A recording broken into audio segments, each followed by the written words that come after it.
Hello and welcome to a special pop-up comic creator mastermind session. I am Tyler James from ComixLaunch, and I am really excited with the group of creators that I have assembled tonight. This is going to be a lot of fun. And so if you've never been involved in one of our pop-up mastermind sessions, or if you've never seen this go down, you are in for a treat. This is going to be a lot of fun. Now, just to set a little stage for those of you that are checking out a mastermind session for the first time, I want to cover what is a mastermind anyway. A mastermind is mastermind groups are groups that offer a combination of brainstorming, education, peer accountability, and support in a group setting. And they're designed to sharpen your business and creative and personal skills. And you can have masterminds around any topic in the world that you could possibly think of, and they are out there. Tonight is a special one because every creator that is here tonight is in the world of comics or comics adjacent. We have writers, we have artists, we have storytellers and creative individuals and entrepreneurs that are going to carve out some time tonight to share some of their issues and give support and feedback to one another. Mastermind groups really are there to help you and your fellow mastermind members achieve success. We're always looking for win-win-wins around the horn.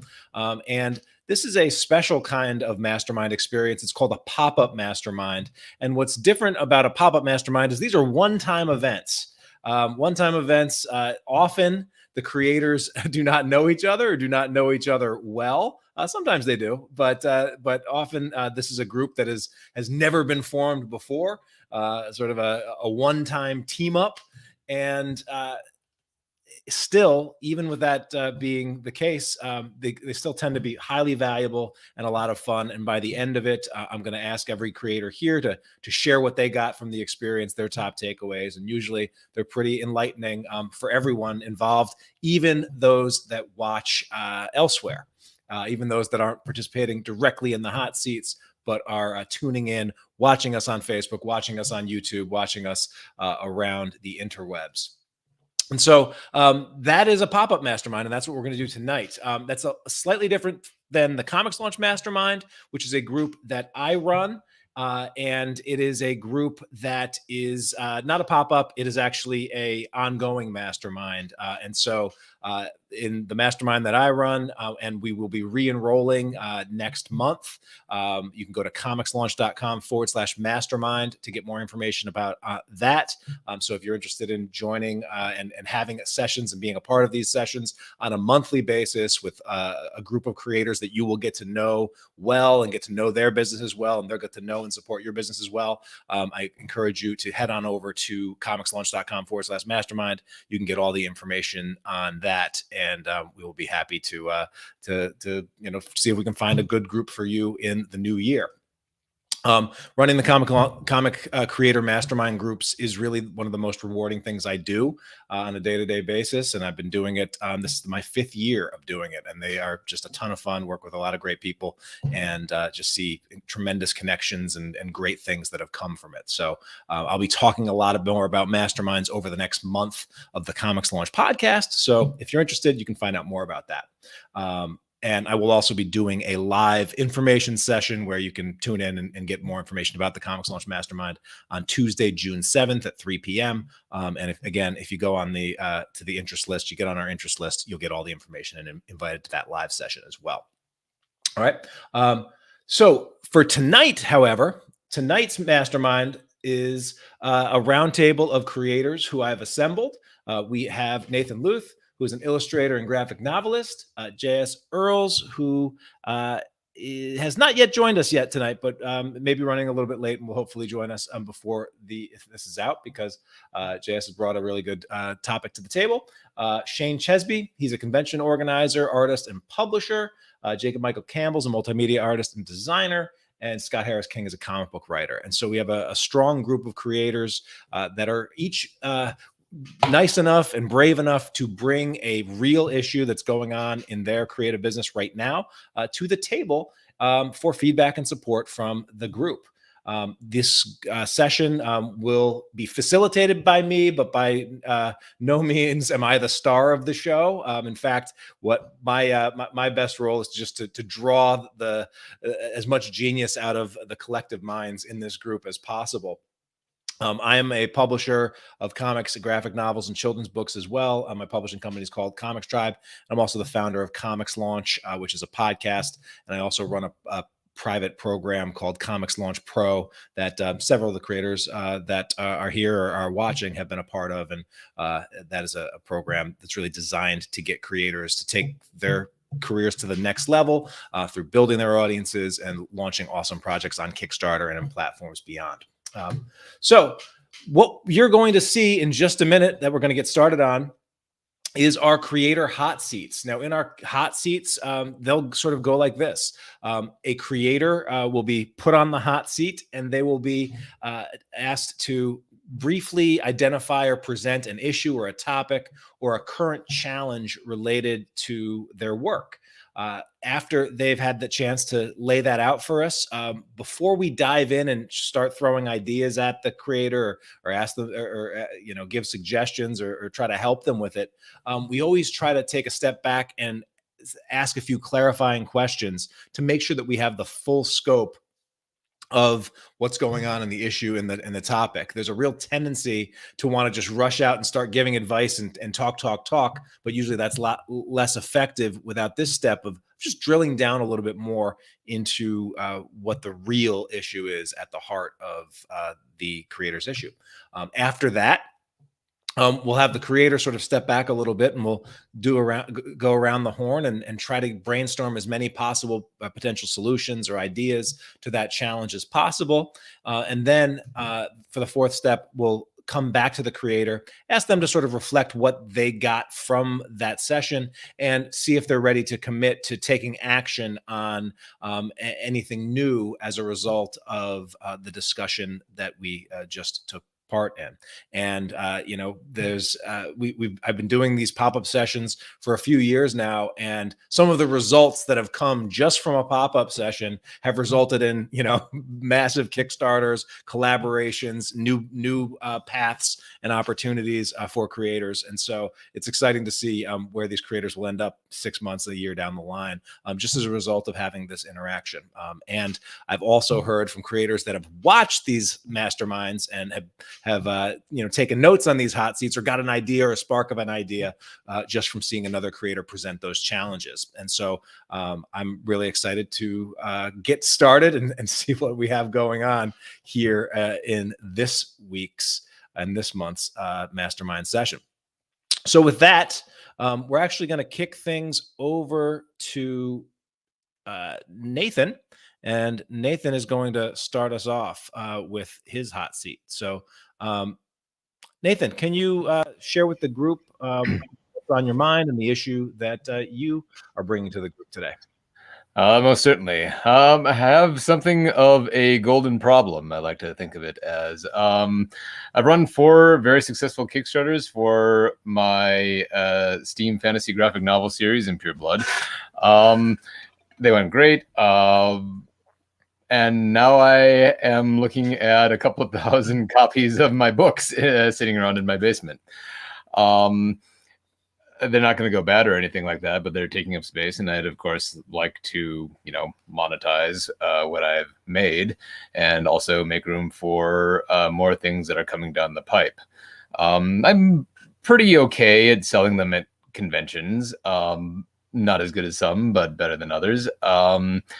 I know some stuff like, include them in future Kickstarters to help ramp up sales and awareness and such. And I've experimented a little bit with online sales, like running advertisements to go to my online store.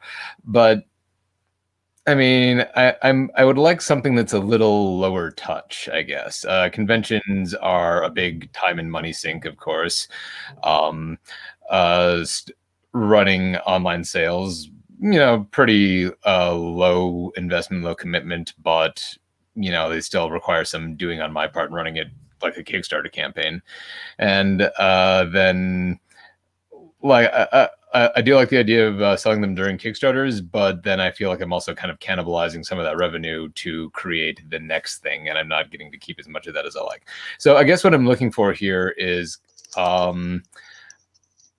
way to move the books that is as low investment as possible. I know that's kind of trying to have your cake and eat it too, maybe. But yeah, I'm looking for a way to start getting these things out of my basement. All right. So thanks for laying that out for us, Nathan.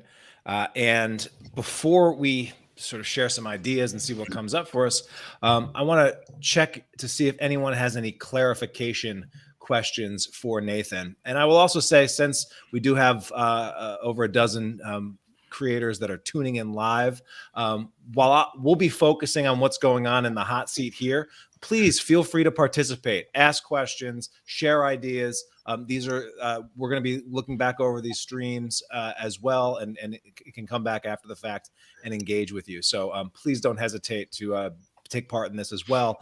But we are going to focus on the collective genius that is within this group here primarily, and that'll be my job to sort of facilitate there. So questions for Nathan. Does anyone have any clarification questions for Nathan to probe a little deeper here? I've got one question actually. Yeah, go ahead, Nathan. Hi. This one. What sort of volume are you talking about with the stock that you have left over? Is it, you know, in terms thousands or hundreds or thousands? I ran 4 campaigns for 1,000 copy print runs each, and moved I want to say a couple hundred between Kickstarters and the cons that I've been to since. I've moved probably about a couple hundred of each book, so still plenty left. Okay. I've got a question here. Scott. Yeah. The books that you're talking about, I'm just wondering what kind of price point are we talking about with these books? Are they like big books? Are they individual issues, or? They are 100-page hardcover books. So at cons, I usually sell them 1 for 30, 2 for 40, 45 or so. And likewise, and then a little bit more, including shipping for when I do a Kickstarter. So the price point is a little bit higher, but I'm very proud of the quality, and and there is a little bit more content in them as well. A follow-up on that, good question from Scott. Are you able to open to discounting those books to potentially sell more in bulk, and you know, what kind of discount could you potentially offer? Let's see. Well, 30 is about 6 times my PPU. And then 5, then if I go down to 2 for 40, that's 4 times my PPU. So I would like to stay at above 3, but I'm not flat out opposed to it, especially if it moves units. I mean, and moving them at any price is going to be more than they're making me just sitting here. So I'm not opposed. Right. Okay. So if it's a $30 book, you could potentially offer up a standard 50% discount, which a lot of retailers suggest, right? Okay. That's within your price point. Right? Yeah. Okay. Any follow-up question? Welcome, JS. Glad you could join. Thanks. Did you have a follow-up? Yeah. Well, I was just gonna say that too. That I think bulk is definitely the way to go if you want to move it. Because and this may sound stupid. I mean, nothing is really when you're talking about being able to make money for the stuff that you've made. But there are just a lot of different people that sell comics that will buy a bunch in bulk that they don't even care what the comics are. Just because they feel like that they're getting a good deal. I know people like at the flea market near us and other ones around that will buy, like, just if they can get a good deal on it for bulk, they'll just buy it just because they think it's a good investment and that they'll be able to move it somewhere. But it's definitely very attractive. and more attractive to stores, especially if you can Bring the price down. figure out some really good bulk price deals just to get it out, and you'll be happy too to have it out in bulk too. Yeah, right. Okay. Any other questions? Jacob, any questions for Nathan before we move on to brainstorming and solutions? No, it's I haven't even made product yet, so I mean that's it's a bit more advanced than I. Yeah. Okay, great. All right. I want to open things up, and if there are more questions that you have for Nathan, you can ask them. But let's maybe start with Scott. What ideas came to mind for you for avenues that Nathan might be looking at? Sure. I actually had a couple more questions. Just to piggyback, I guess, a little bit off of the last comments. In terms of what you've tried already, have you tried going to your local comic stores to see if they carry it, or I know in my area some of them will actually just buy them outright from you at like a 50% discount or something like that. I'm just wondering what kind of distribution, besides what you told us already, you might have tried. I confess, not a heck of a lot. I have done the drive around to comic book stores a lot. Let's see, I haven't tried to approach Diamond yet. I guess that one of my questions I wanted to pose was, are they still kind of worth it, especially if I'm kind of a no-name book? Again, I'm a little hesitant to do the drive around thing, because again, that seems like a bit more of a investment or like a time investment. But I mean, it is certainly another option. Other question I had is just, do you have any collaborators that worked with you on this that might have their own avenues for distribution? Not really. Okay. Yeah. Well, would you be open to doing another Kickstarter, or is that more work than you want to do? Not at all. I definitely have more Kickstarters down the pipe or coming along. Did you mean to move? Yeah. So, I mean, one thing that I had actually heard just recently on one of the ComixLaunch podcasts was someone that had like a slip cover where you could put all the volumes in it, and so it'd almost be like having an omnibus on your shelf or something. That so something where you could do a Kickstarter for a product like that, and then the books are like, you have to kind of either have or get the books for that, for that to work. So it might be a way to sort of package it differently, but still selling the same sort of product. Not bad. Yeah, I mean, one of the things that that I've seen is, and to move past books, is to do related launches in that world, where offering the past books as not just add-ons, but as core bundles can really be effective. The Seas for Cthulhu brand is something that I've done that with a lot, and we've sold over 100 copies of the original book that is now almost 9 years old every single time we've launched on Kickstarter for new related like products, whether it be a new book or a new plush toy or a pillow or what have you. So this I know that gets to be something that's a little bit of a challenge for some creators, especially when they're ready to move on to the next thing. But in between projects, or when you're just trying to, hey, I've got this inventory and asset that I have, how can I build a launch around that, whether it be on the Kickstarter platform or just a special promotion that you're running to through your online store or directly to your audience on a platform outside of Kickstarter. I want to go over to JS. Additional thoughts? Yeah, well, one thing I did put a thing in the chat about doing store signings, or even at libraries, at just anywhere you could, some kind of fair, because usually if there's like a little event like that, it's more worth your time. It'll seem more like an event. People will be more likely to pay stuff like that. I know when I had one of my graphic novels come out, came out, and I didn't have, I had like 10 copies with me, and just mainly as like samples and stuff. And I sold them all at my kid's school. Nice. When I was picking them up, just because one person saw it and then another person, there was like, oh, how much? And they, just when there's a group of people or when there's things like that, and it's more like an event, I mean, they don't care. And a lot of them, I mean, it's like, even, famous, not famous, like they don't care. Like they're also kind of, it's just like Kickstarter, where they're kind of living through you, wanting to, help you with your dream. And it kind of is, vicarious for them. But man, I'm trying to really think, because something else just came. Oh, what was maybe like joining, if you're having trouble moving it on your own, joining with some other creators to do like either some kind of package Kickstarter thing, or even like some kind of box, because I know that that's getting big, especially since Amazon is getting into that now too, and everything with comic boxes. But you might want to try to do stuff like that as a way to get to move stuff out. Right. All right. Yeah.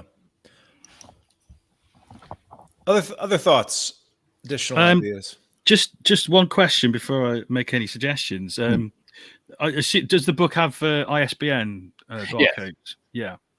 So I would say that it's definitely worth a try going to Diamond. I find them really approachable, and just having it in previews, you don't know how many you're going to sell, but it could be 500, could be 1,000, but that helps shift a few. But it also gets the book out there, gets your name out there, being in previews. So it's a worthwhile endeavor. If the book's already set up for Diamond distribution with an ISBN, that's all you need really, and a price that they'll go with. It really doesn't hurt at all to list it. And also, because it's a hardback, it might be worth trying the book trade. They will ask for a huge discount, but again, it's more exposure for the book. It gets more copies out there into areas that comics don't usually exist. But as it's a hardback book, that some parts of the book trade might be interested in it. The book trade, can you... as in the traditional book trade as opposed to comics. Yeah, if you go through the Nielsen the Nielsen order system. I've shifted quite a few books in the past through that, just by listing it, and obviously listing it on Amazon and all those sort of places. But yeah, I have found that sometimes some books randomly, I haven't worked out why certain books are more attractive to them than others. But some books, the book trade will pick up on them, and you only need a few large bulk orders, and you've shifted a few thousand copies. Right. Yeah, and I mean, to piggyback off on Shane, Amazon is another option where you can create a seller account there and just send them 5 copies of each book, or like not a massive amount, but you can get them up there on Amazon, and then you can now have the ability to promote to your own audience. Check it out now on Amazon, and you will find that there are people that will never back your Kickstarters, but if they can get free Prime shipping, well, now's the time, and they go and do that. And Amazon ends up being about what you would get actually it ends up being a little bit better than the deal you do through Diamond, in terms of that, and they handle they can handle the shipping and order fulfillment for you. So that could be an option to experiment with as well. Right. Yeah. Right. Other ideas or things to share. Grant Lankard from the comments also said that consignment from stores or stores buying directly could be a thing. I do know during the pandemic, when Diamond did shut down, there were a number of creators that sort of went gung-ho on just, hey, I'm gonna just make a concerted effort to reach out to comic book shops. In some cases, they would just like mail one copy of like the first book and then an order form, or not even expect the order form to come back, but then have that be a touch point to then reach out and make a call directly. And while, it doesn't take a a huge hit rate before you get multiple copies ordered, and that is the nice thing about stores, is if they're gonna carry the book, they're gonna order multiple copies.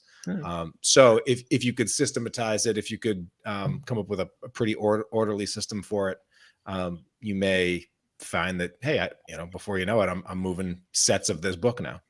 All right. Any final ideas? I had two things. One is, if you might want to, especially because everybody's time is valuable. I know when I first did, when I was breaking into the normal comic market, and I was absolutely a no-name person. I was with a small bit like decent independent publisher. And one way that I moved like 1,000 more books than all of the other comics that were coming out through them was I got lists, and I called or emailed every single comic store in the world. And it takes time, but stuff like that, it really pays off. I mean, because I had stores ordering from Vietnam and from Germany and all these different places. And a lot of times, because they're a lot of times, especially if they're a small store, they're kind of humbled just to get the attention from anybody, and they'll order 10 copies, 15 copies, or what. I mean, and that can, especially in your situation where you're talking hardcovers, that can really mean something. The other thought I had is that I have seen when I've traveled around, there have been specific stores that really like hardcovers and the, comics and things like that, or nicer quality ones. Like maybe they carry a lot of French comics and Italian and other stuff like that. And if you're trying to figure out maybe some stores to target or whatever, I would maybe research that like online when you're looking for stores that are selling a lot of hardcovers, because then they might be more interested in your book, and it would be less of a waste of time than you just contacting a bunch of people that just want floppies or whatever. It'd be more kind of targeted. But those are my. I do have to ask, how did you find the contact info for comic book stores? You can find anything online if you really want to. There are people who put like big lists together, and they have for years, and you just have to just look it up, try to find the most recent places. Obviously, it gets a little bit complicated because of the pandemic, and there's a lot of stores that have closed down. But there's actually been a lot of stores that have opened up too, especially in certain areas of the country and the world where they actually have done a little bit better, and they've or reevaluated their lives and been like, you know what, I'm tired of work doing this. I want to do comics or collectibles or whatever for a living. And but there are things like that you can find, and they are updated. And even people like us who are using them will update them. Right. Is a website like ComicShopLocator.com reputable? Yeah. Oh yeah. Comic Shop Locator is, because they have to stay pretty up to date. And I was going to advocate for the use of, I was going to ask, like, are you really far in the hole still with these books, or because just asking where you are? No. Okay. So I made my money. It's they're all bought and paid for. I just like I said, they're just sitting here not making me money. The biggest concern then is your own personal time with this. Yeah. So, if you are looking to get like a virtual assistant, I don't know if that's in your budget. I don't know if you have a budget instead of your time, money instead of your time. Right. And I don't know if you know anybody that's good on the phone then, and combining, I have a resource for virtual assistants that list for me all the time. So, go to a comic shop locator. Do you want to be in a certain area? Do you know if your fans are in a certain area? That might be something to consider when you're looking for stores and getting to those fans and saying, I'm in that store now. Or some ramblings, some thoughts. Yeah, no, I think that's a good point, that, the stuff that sounds time consuming or sounds, labor intensive, if you can build the system or decide what you want done, it doesn't necessarily have to be you that does it. Right. Yeah. All right, cool. So I want to thanks everyone for some great tips and ideas. I want to turn it back to Nathan and just say, what here resonated with you, Nathan, and what plan of action do you think you might take to try to move some of these books? Well, I always know when somebody's telling me something that's already in my head that's probably the thing that I ought to do.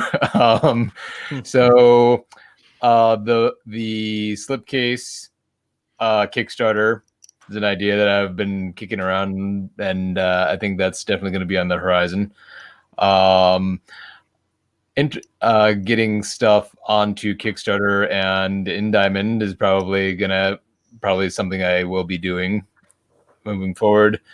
And hitting up a virtual assistant and getting them to shop the stuff around for me. Again, virtual assistant was on the docket for next year as well, so that's probably going to be a thing that I do. And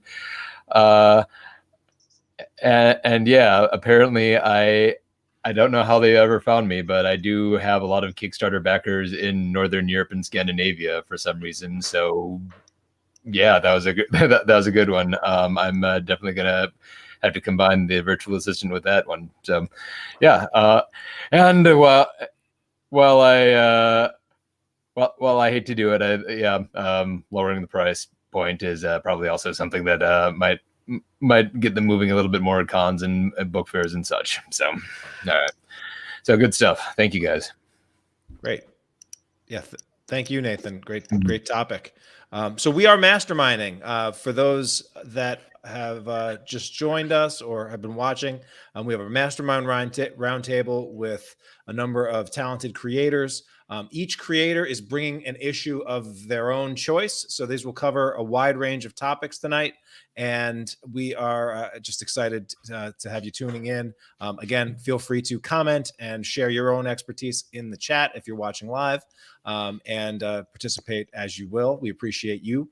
And now we are going to start a brand new hot seat with a new topic. We're going to turn things over to JS, who is bringing a very interesting topic to the roundtable here. So JS, what's on your mind, and fill us in on some of the details here. Yeah, so I got to write the adaptation of the novel The Meg that the movie was based on, and I've done a few things like that. I've done a few adaptations and some other things, but the problem is, even though we had a decent thing going, and he has Steve Alton, the author, has a pretty large fan base, and everything was going pretty well, and then there were some of the funding fell through because one of the people the people that was pledging money, they actually from what I heard, and I will just share it because crazy things like this happen, and when people think about getting into the regular comic industry, you have to think stuff like this. Like, we actually had some of the funding fall through for breach of contract for finishing things too quickly.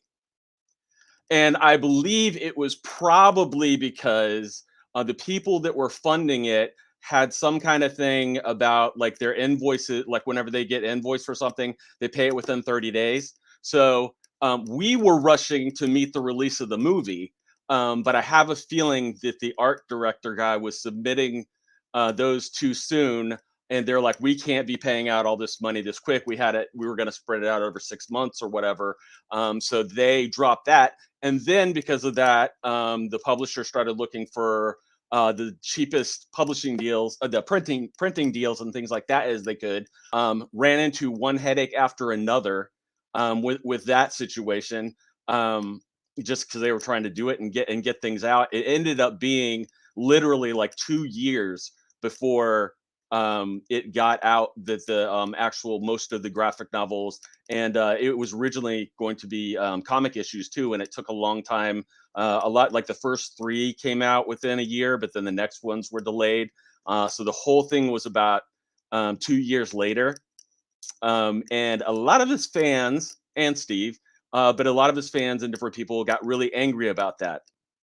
And have still not, even so much so to the when we did the press release, when we announced things, when he announced things, when these other people are involved with them announced things, we all had to say that publisher and the other people and any of the production people that were involved with it, not the creative team per se, because a lot of them that actually did read it actually really liked our version, because it was a lot more true to the novel than the movie was. And anyways, it left a really bitter taste in the mouth for a lot of his fans and people, and it was, as I said, I mean, just the day they announced that we were considering doing some new stuff, because Steve and I were talking about it, and he was really anxious to do more, and he really appreciated the way that I dealt with his material. Yeah, we just got slammed with people just, is this publisher involved? Is this and they're just like, it was kind of a little onslaught of stuff. So that's something that we're trying to think of, because we are going to have to, he also he has some pretty serious medical issues. He has for a while. So and he hasn't gotten, as most people, anybody that's dealt with Hollywood knows, they're very creative with their bookkeeping, and even when movies make millions and billions of dollars, the people who really create a lot of the stuff don't get very much, and so he doesn't have a lot of money to invest in it. So we have to do a Kickstarter. I've personally done better on Kickstarter. I've never done gangbusters. I personally done better on Kickstarter than I did on Indiegogo. So that's why I was going to do this on Kickstarter, as well as the fact that the Indiegogo for the Meg graphic novel, that was part of the issue of that taking a while to get things out to people. Once we did have the product and stuff, there were some issues with that. So yeah, I was trying to go to a different platform too, and do it on different, to try to change the mentality for the fans and for his readers, for his people.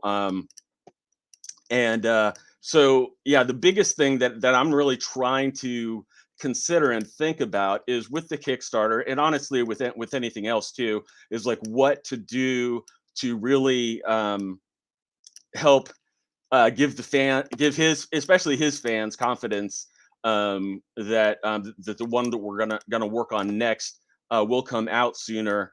I will tell you that some of the things had just recently, a couple days ago, just changed. We had a big meeting, and there were like probably about 100 of his fans were online with us, and we were talking about a lot of stuff. And I did see, and I'm throwing this out there because I do think that this makes a difference and should probably affect some of the things that we consider. Most of his fans, like the 50 or whatever there that had copies of the books, never even took them out of their bags. So they're more collector oriented. So like I definitely think that we definitely need to consider some of those things, things that would appeal more to a collector's audience. So just to you're laying out a pretty big backstory here. So yeah, sorry. No, it's okay. It's giving some context, but what's the key question or decision or a thing that you want this group to help you hone and give feedback on? I guess just I don't know. Yeah, I obviously, kind of instilling them with confidence, and like ways to do that, maybe to ways to even, phrase those things or do those things in the campaign itself. How to kind of, like, as we build towards the campaign, like maybe how to, I don't know, just different thing, anything we can do like that, or just the way that we communicate stuff, to build towards that, to getting them to be confident and enough to pledge to it, to support it. Okay, great. So I want to open this up to the group to see if there are questions that you have for JS to give him to get answered before we get some better feedback. Let's start with Scott. See, do you have anything, Scott? Yeah, actually, I have a few questions. Yeah. This project that you're doing now, is this related at all to the previous project, or are they completely separate? Yeah, no, well, it is and it isn't. It is. It was originally. It is a Steve Alton one, the author who wrote the Meg and everything. And now the Meg 2 is coming out next year. His other big book that is also becoming a movie was The Lock, and that is going to be the thing we're doing the graphic novel adaptation of this time. Okay. With this previous Kickstarter, you had mentioned that you've had success on Kickstarter. Is this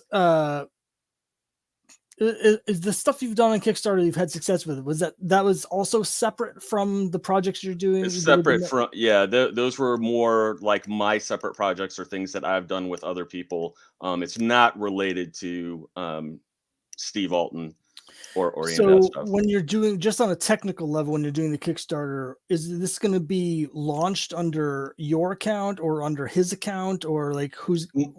Right now we're thinking my account, mainly because he doesn't and his people don't really want the headache of dealing with it.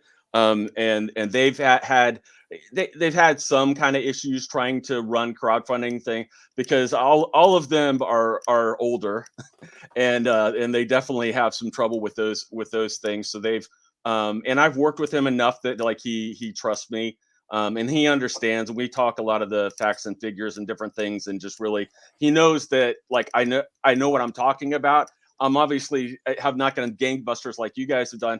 But just real quick plug, I will say any little things that I have done that I've learned from ComixLaunch have definitely hit home and everything really good, especially ever since I know I shouldn't be doing this right now, but I just want to say for people, just listing the creative team and focusing on the creative team and putting it up towards the top of the thing. I've gotten a we love thing every time doing that. So, awesome. The advice is good here. I just have one more question before I let someone else go. I don't know if you know the answer to this, but in order to meet whatever your funding goal to make this project work, right? Do you need his backers, or do you think you'll have enough of your own backers to get it funded? I think we would need his. Okay. But we are doing some creative things to probably shorten the adaptation, so it's not quite as long as it was, especially because that can help lower the cost some too. Obviously printing less pages and stuff. And as I said, most of his fans, like, they don't even read it. They're big time into collecting. They'll get posters. They'll get whatever, and some of the things they get, they never even open.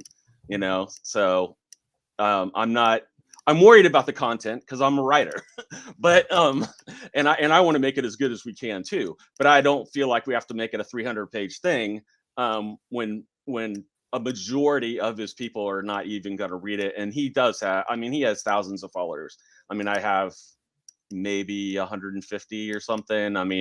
And I've never had that many back a Kickstarter campaign for mine. It's been enough for me to cover my smaller costs, but if we're talking a bigger book and bigger and more stuff, it is gonna we are probably gonna have to depend on, I don't know, at least half of it being carried by him, I think. Okay. Nathan, did you have a question? Yes, I did. Let's see. Kind of a two-parter. One, did the previous Kickstarters, are they fulfilled? Yeah. They are? Okay. I'm finishing my last one right now, and the one that they did for the Meg graphic novel that was on Indiegogo, it was fulfilled, but it was like a year and a half late. Okay. And follow-up question, is it being put out by the same publisher as the previous? Okay. Nope, they're bankrupt. Okay then. Also, as an aside, 17 years as a freelance illustrator, I've never been pinged for getting a project in Exactly. time. So that's Jesus. Yeah. It's yeah. I think it, like I said, it's more of a bookkeeping thing. I think it's more of their thing. Right. All right. Before we get into some suggestions or ideas for JS, any questions? Maybe Shane, you got a question for JS? Sorry, I was muted then. Just a little question: is there a sort of pre-launch budget, or is it all going on the launch? Yeah, there's not right now. There isn't. Yeah, but I'm trying. So does no pre-launch budget mean work on this does work on the book itself does not start until the Kickstarter funds? It will. Because we're confident that we will make it. It will start more regularly once it's done. But we'll definitely be getting a few pages done every week.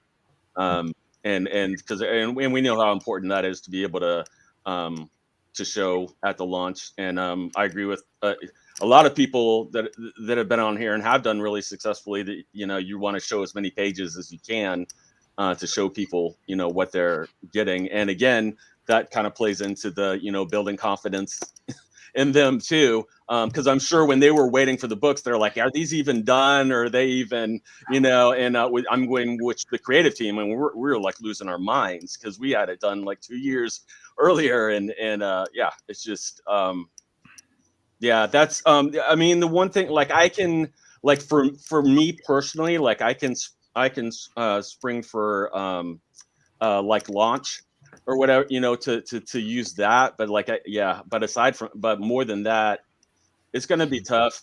But at the same time too, when you're working with a bigger person like that, or an author or whatever, sometimes you can even, get there's like, I live in Florida, and there's a shark convention, and I might even be able to get them to kind of help, sponsor something or do something to help, bring in some money to be able to get the word out. But and I mean, it'll help when there's more news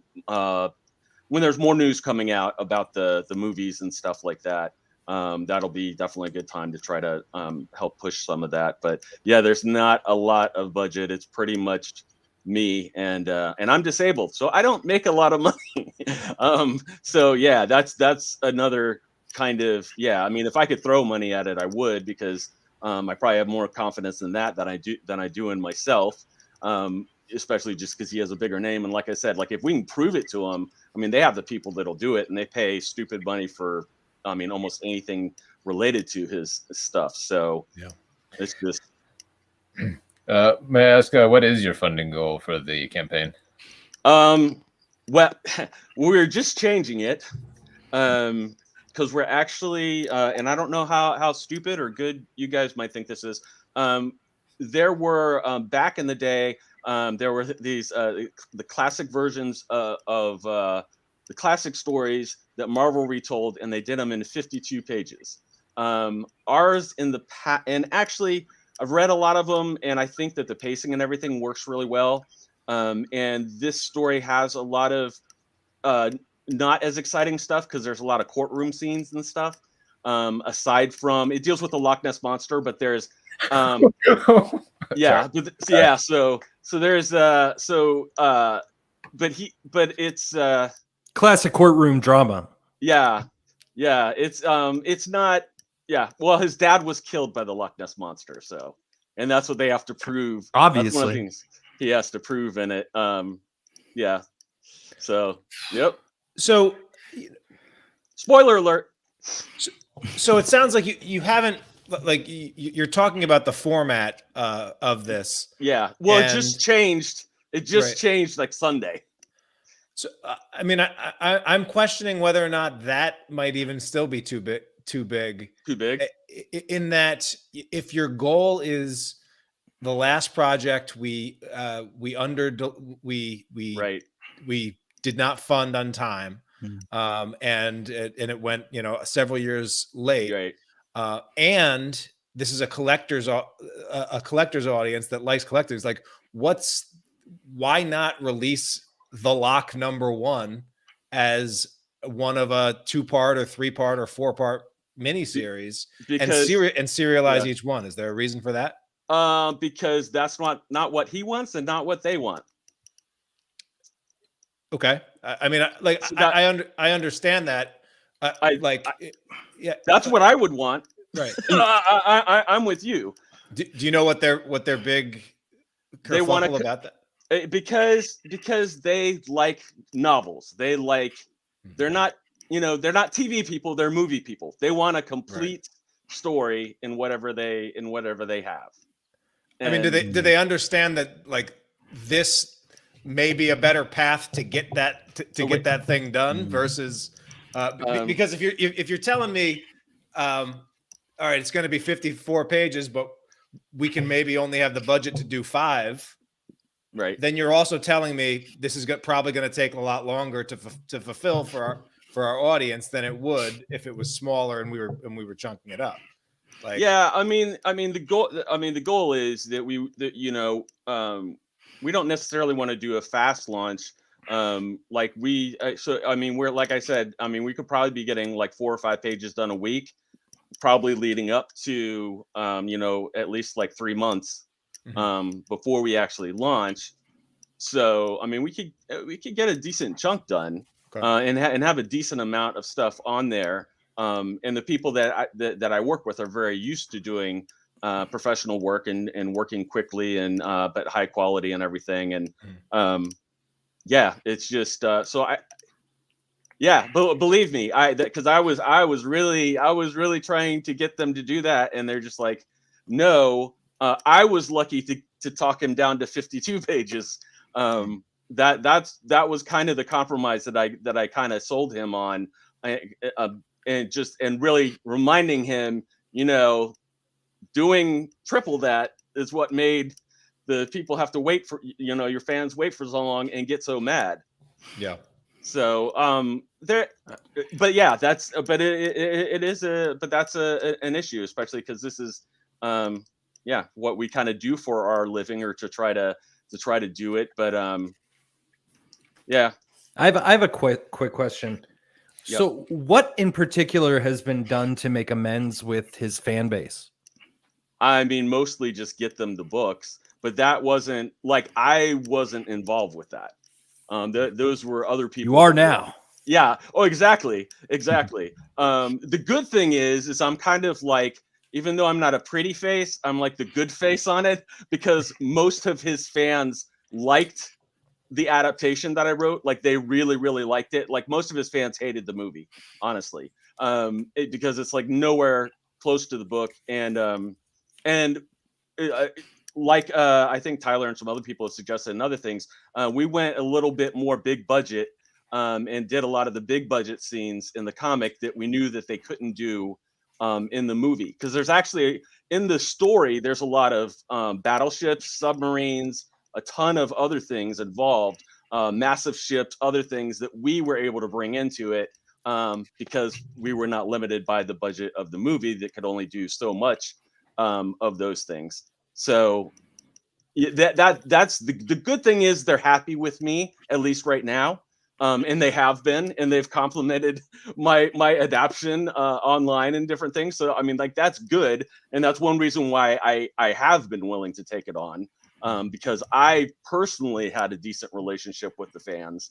But yeah, it's kind of like taking over a company that's failing or something, and then you have to kind of put a new image.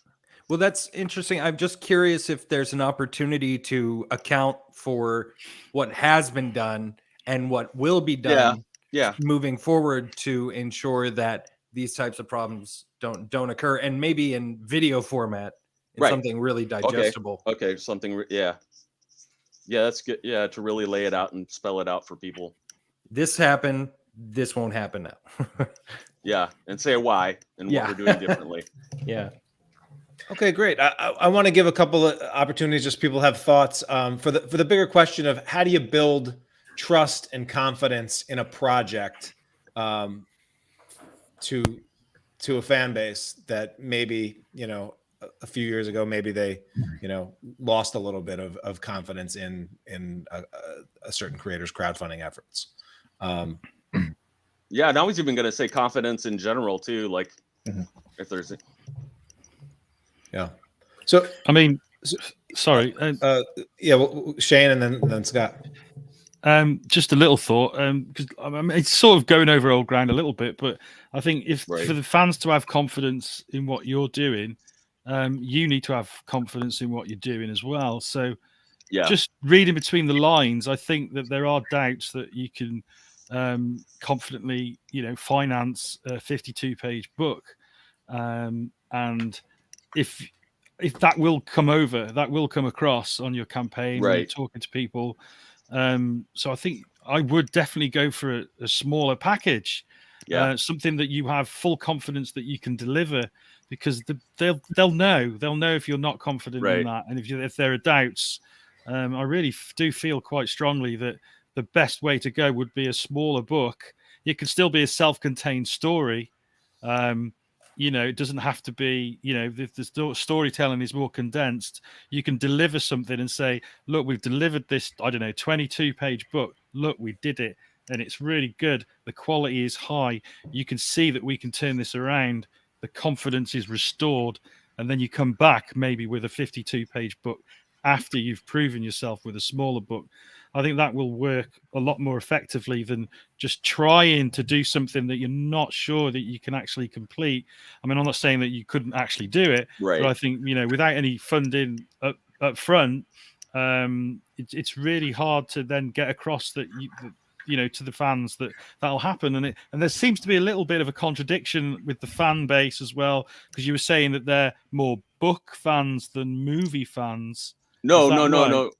More when I was saying, like, I was comparing movie fans to like TV fans. Right. Oh, TV. Because TV is more episodic and movies are more, and they kind of have that attitude with they don't really like episodic stuff. Like none of I think they even broke up some of his stuff into some of the episodic kind of smaller novellas and stuff to try that out with Amazon and some places, and they just they didn't sell very good at all. They didn't take to it. No. Right, that's interesting. Okay. Scott? I was just gonna say, for me, I think setting the expectations up front is the key. So 2 parts. Normally I'm someone who I'll set it like a sort of a lower goal and than maybe what I actually need. But in this case, I would set a goal like if you're gonna need whatever $30,000 to do it, I would set it as high as you think you could possibly need to make sure that if you hit your goal, you're definitely going to be able to actually make the book. Yeah. And the other thing is the timeline. Set a timeline and say, this might take us 18 months to finish it and send it out. And if you can get it out in 6, then great. But if people are expecting that it's going to take a year and a half, then they won't be upset when it takes a year and a half. So that's what I would do. I would set a high as high as you need to, and under promise, over deliver. Exactly. Just set like a long time frame, much longer than you think you actually need. Right. Yeah. I plugged a comment, but also for your ComixLaunch deep dive, there was an episode that we did, ComixLaunch Session 185, which was 37 page design elements on your Kickstarter page that builds trust with backers. So that's a good one to review, because your Kickstarter page's job is to be your salesman when you're not there, and there are things that creators do that will either instill confidence in the project's likelihood of success and fulfilling on time or not. And so, obviously some of them that you mentioned before, mentioning the creative team and the track record or the companies that creative team has worked with, a creative team that has worked for, and get their biggest credits, show pictures of his fans with other Right. books that he's produced in their hands, and Right. your fans with books that you've produced in your hands, and show those on the page. Scott pointed out the importance of having a solid timeline in place. If it's going to be a project where you are going to be having a significant amount of time where you're still working on the project after the campaign is over, turn that into a selling point where, backers are going to get exclusive, production diary updates where you'll get the Right. page and the behind the scenes and see the scripts, and make that like actually a selling point as opposed to a risk. Right. So those are a few things that you can do. Other ideas, Nathan, your pages have been pretty good at instilling trust with backers. Oh, thank you. And I was gonna say, I'm hearing a lot. The way you're talking about it is telling me a lot about, well, as has been pointed out, your level of confidence in things. I would honestly take everything you've been saying about, oh, we ran into this trouble and we ran into that trouble and it took us so much longer. I would actually just turn that on its head and say, look, we fulfilled these books in spite of all these difficulties. Yeah. So you can bet your sweet bippy we're gonna learn from all that and do it better this time around and avoid all those pitfalls that we did in the past. Right. And I'm also noticing that it sounds like you want to address that kind of thing with your backers, and if you really feel like you want to and you need to, laugh at it, laugh at yourself, be like, ha, that sure was dumb. Sure glad we're not going to do that again. Hee hee. Or Right. And I also want to lampshade a few things that you yourself said, is that he has a ravenous fan base, and Right. and a very passionate fan base. He has fans that don't even read the book; they just keep them in the plastic. Yep. So, they may not necessarily want to, as you said, they don't necessarily want to care about reading the book. They just want to be a part of this guy's creative process. So, Right.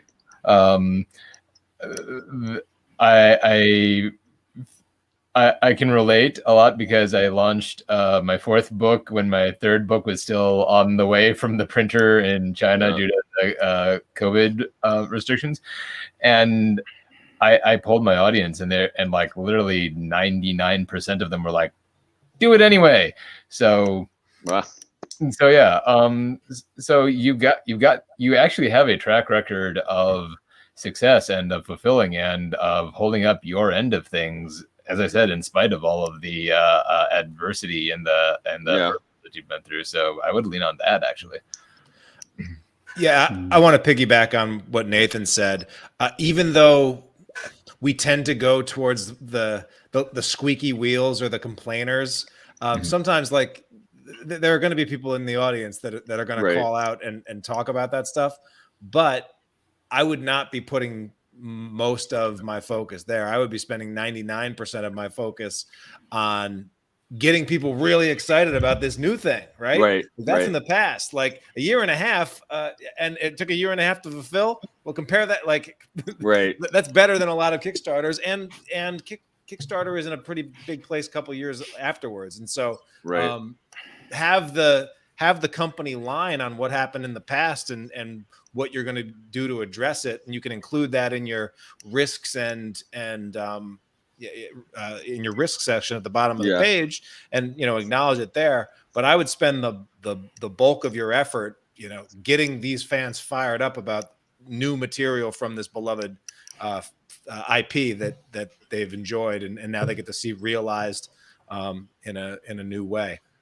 That's where I would be putting the focus. And they do have, I mean, and they are starting to film the Locke movie next year. So, I mean, yeah, the graphic novel, get the graphic novel before going to the theaters. Love it. Also, Sorry, the Loch Ness monster. I just got it. But let's see. I was also going to say, is there any way to sync up the Kickstarter a little bit more with the next movie coming out? That would get you some real good synergy.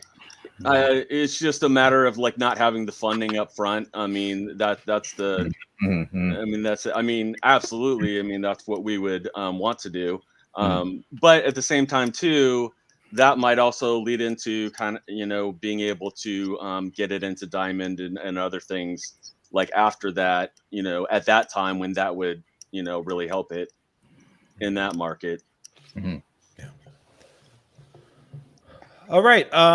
I want to just go back to JS and say what from here are you gonna walk away with and what was helpful?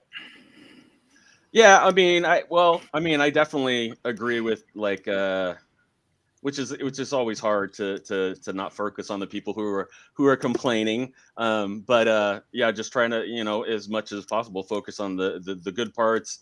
I do think really being as clear as possible when addressing some things is good, and really kind of spelling out exactly what the plan is and when things will happen.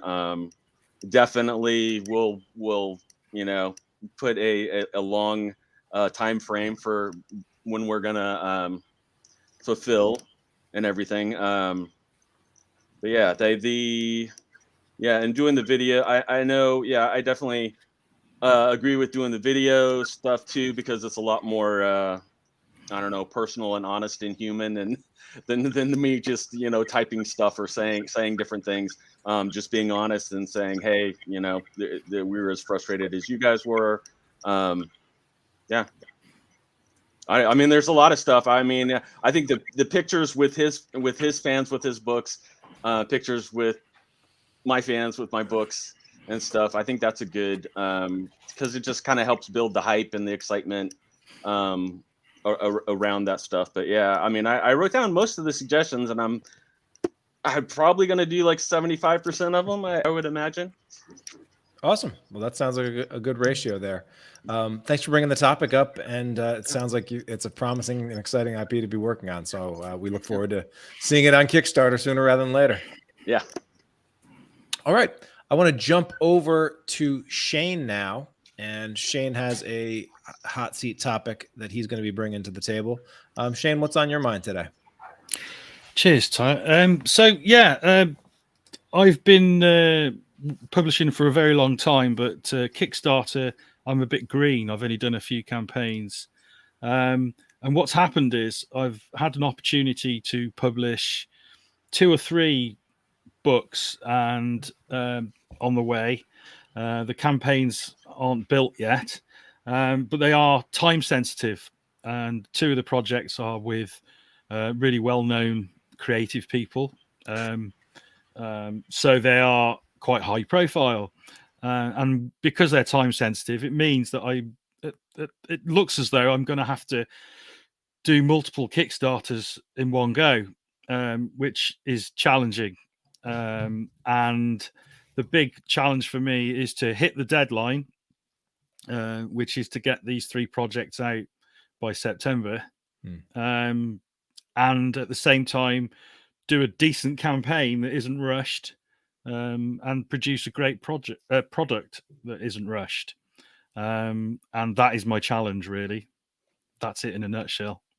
Okay. So I think we probably need a little bit more details on here.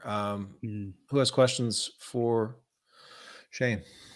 Are the projects at all interrelated in any kind of way? Are they? No, they're separate projects with different creators, and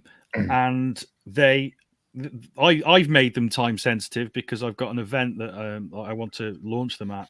So it could be that I'm my own worst enemy there. I have already opened a second Kickstarter account so that I can manage it a little bit better. But it's still quite a challenge, and obviously there is a possibility that I might have to knock one of the projects back, and I'm open to that possibility if it looks as though it's not going to be possible to do them justice in the time allowed. Okay. Other questions for Shane? I have one, but I just forgot what it was. I think You said they're not related. Is the audience that would buy or be into each book a completely different audience, like target age range or readers? Or there's crossovers on the audiences. So the two of the books are horror books. Okay. The other book is a sci-fi book. So yeah, I mean, usually, you know, as somebody doing Kickstarters, it's probably wise to, you know, have an audience for what you do. I suppose I'm a little bit different because being more of a publisher and an editor than a creator, I do cross over into different audiences, and because I've been publishing a long time, I've sort of found readerships in different audiences, so that I'm not hitting just one audience. So every Kickstarter, although there will be crossovers, each of the Kickstarters pretty much has its own audience to a certain extent. Yeah. Okay, I remember my question. When you've done your Kickstarters in the past, and what you're planning with this one, do you run everything yourself on the Kickstarter, or do you have other people that you work with that help with the Kickstarters? Or I pretty much do it myself. I usually have a marketing plan so that I map out the month on a spreadsheet, and I have activities every day that I do for the Kickstarter, so that I'm always putting content out there to keep people interested. And that's the only way I can do it on my own, because it's quite labor intensive, as we all know. So I have to have quite a detailed plan before I launch. And I always try and give it I like to do a month before the Kickstarter launches as well of promotion. So to build that audience up as much as possible before the Kickstarter starts, which has worked in the past for me. But obviously it might be that I have to truncate that a little bit and make it a little bit smaller, that promotional period, because when you work out all the time, you know, a Kickstarter is a lot more than just a month. You know, it's the promotion beforehand, it's the campaign, it's the time that it takes to get paid as well, and then your fulfillment. So the actual period is quite long. Absolutely. So the creators that you're publishing, are they also driving this calendar, or is it really just your event that you need the books by? Is that's the primary? Yeah, I mean, they want it out. They want the books out as quickly as possible, obviously. The creators and one of the sets of creators, you know, really wants them out as quickly as possible. But the other two, more so, it's more me sort of wanting to tie it in with the event to maximize the opportunity, really, because one of the creators is, well, two of the creators are flying over from the States to the UK to promote, you know, to help launch the books. So it's really important that the books are available when the event happens. So I've set myself a little bit of a target, you know. And I know it's doable. I suppose the question I'm asking really is, what's the best way to sort of put out multiple campaigns in what, not at the same time, but there would be crossover. That's the thing. I mean, there wouldn't be like 3 campaigns running at once. But basically, it'd be one campaign, another campaign, and then another campaign. They wouldn't really. I wouldn't be able to sort of, have the usual gap that I would like to have between campaigns. That's the challenging part of it, really. Yeah. Is this going to be a sales event, or can you share with us what the event is that you want to have the books on hand for, or that you want to be launched by? Yeah, it's my own convention that I run in Birmingham, UK, Nice.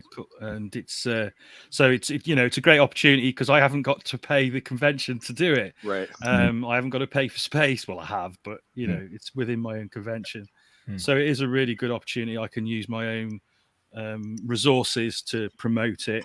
There's a big audience, like a captive audience, if you like, already at the convention. So it is a great opportunity to double up, if you like, on the opportunity. Right. And are you? And sorry, do you want the campaigns to be going to have completed by the time the convention starts, or do you want them all to be running during the convention? Yeah, the idea is that they'd be completed before way before the convention, so that the books are available at the convention. Yeah. I had a follow up on that. And I think you probably just answered it, but does the Kickstarter need to fund in order for you to have the books available? Would it be possible to do something like a smaller limited print run just to have some copies on hand Oh, sure. for the convention?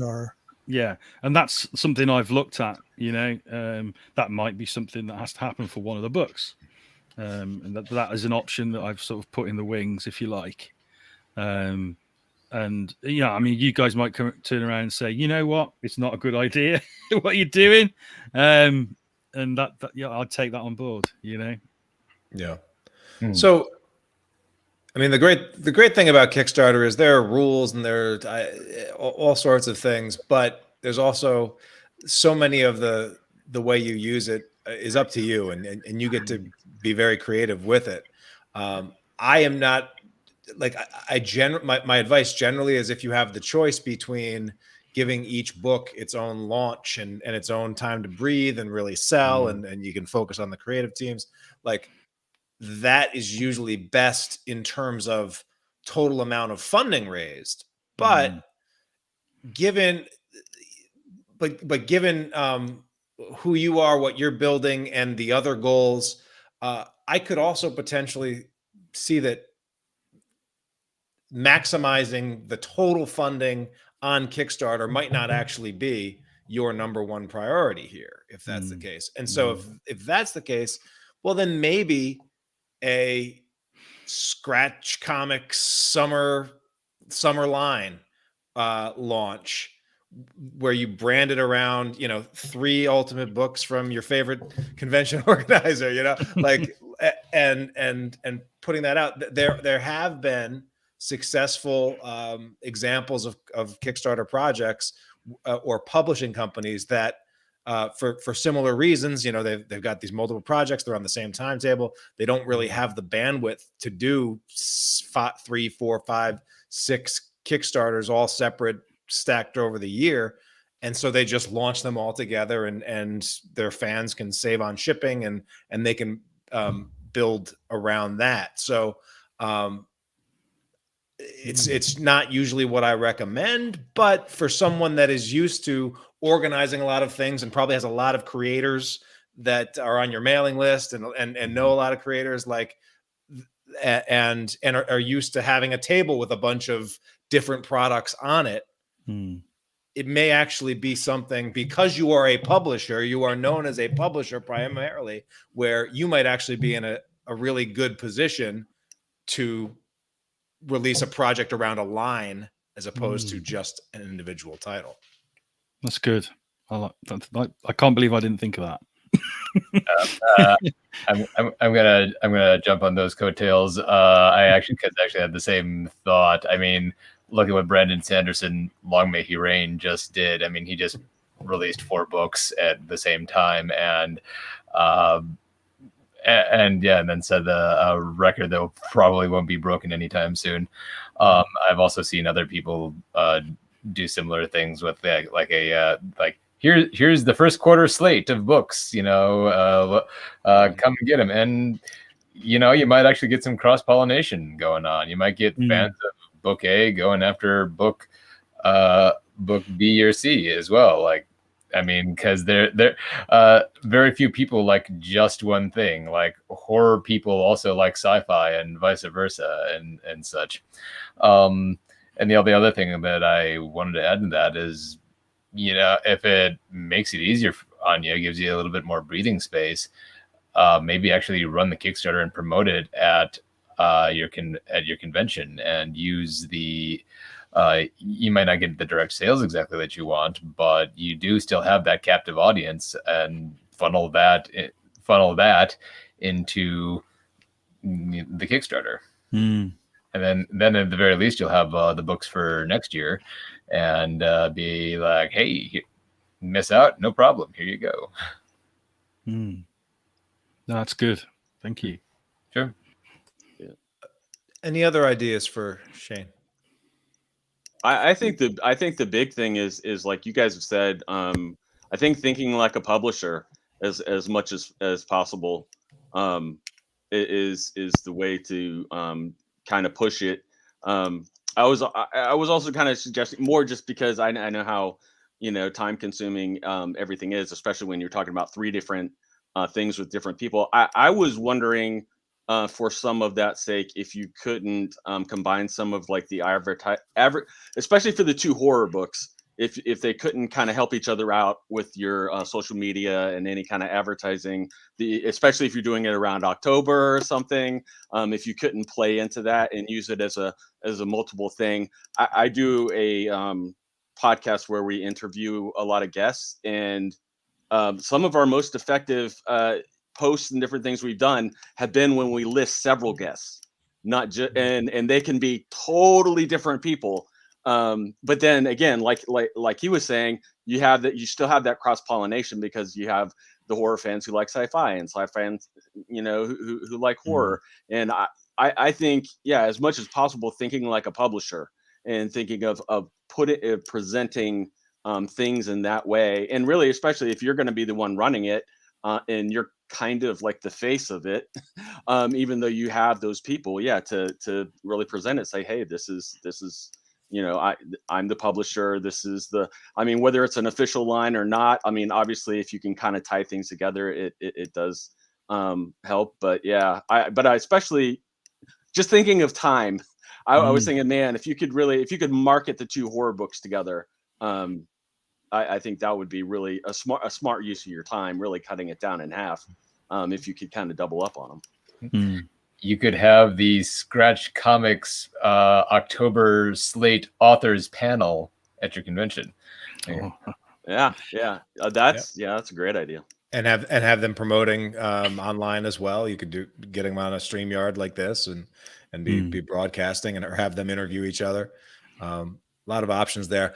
I will just bring up, since you brought it up, that a lot of creators, especially creators with multiple projects, have noticed that Kickstarter is being more diligent about cracking down on creators launching new projects while existing projects are going on. And I actually had the experience where I had a project on one account that was live, and I wasn't going to launch the other one, but I wanted my pre-launch on a different account.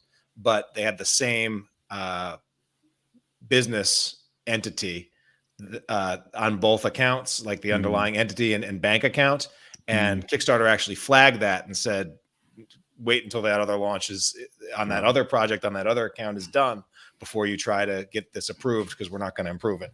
So even if you have multiple accounts, if it's not multiple businesses, official separate entities, you may still run into that issue by trying to launch, a bunch of stuff around the same time while one project is live. So that does speak to another reason why, for some cases, combining them may actually make more sense for you.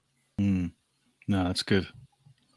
I was going to ask, are the people who are going to be at your convention associated with all of the projects you want to launch before the convention?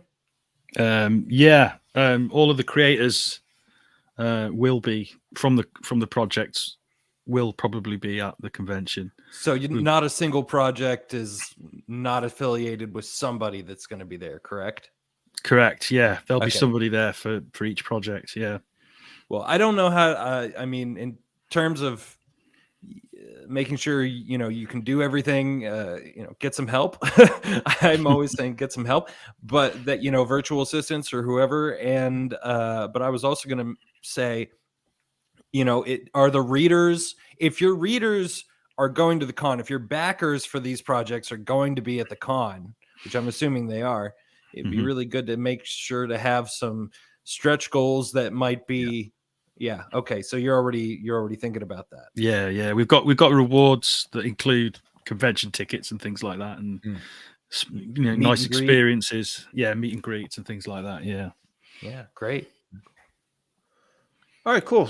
So Shane, you want to reflect on what was helpful here and what your plan of action is going to be? Yeah, I mean, thanks, guys. I mean, that's incredibly helpful, actually, because I was sweating a little bit, and it hadn't actually occurred to me that I could, launch more than one project within a single Kickstarter, as opposed to trying to mash them all together as multiple Kickstarters. So that's something I'll definitely look at. Obviously, I'd need to talk to the creators that I'm working with to see if they're happy with that idea, because obviously when you're not giving full attention, I would give them my full attention, obviously, but if you're combining your attention, from their brand, if you like, that could be an issue for some creators.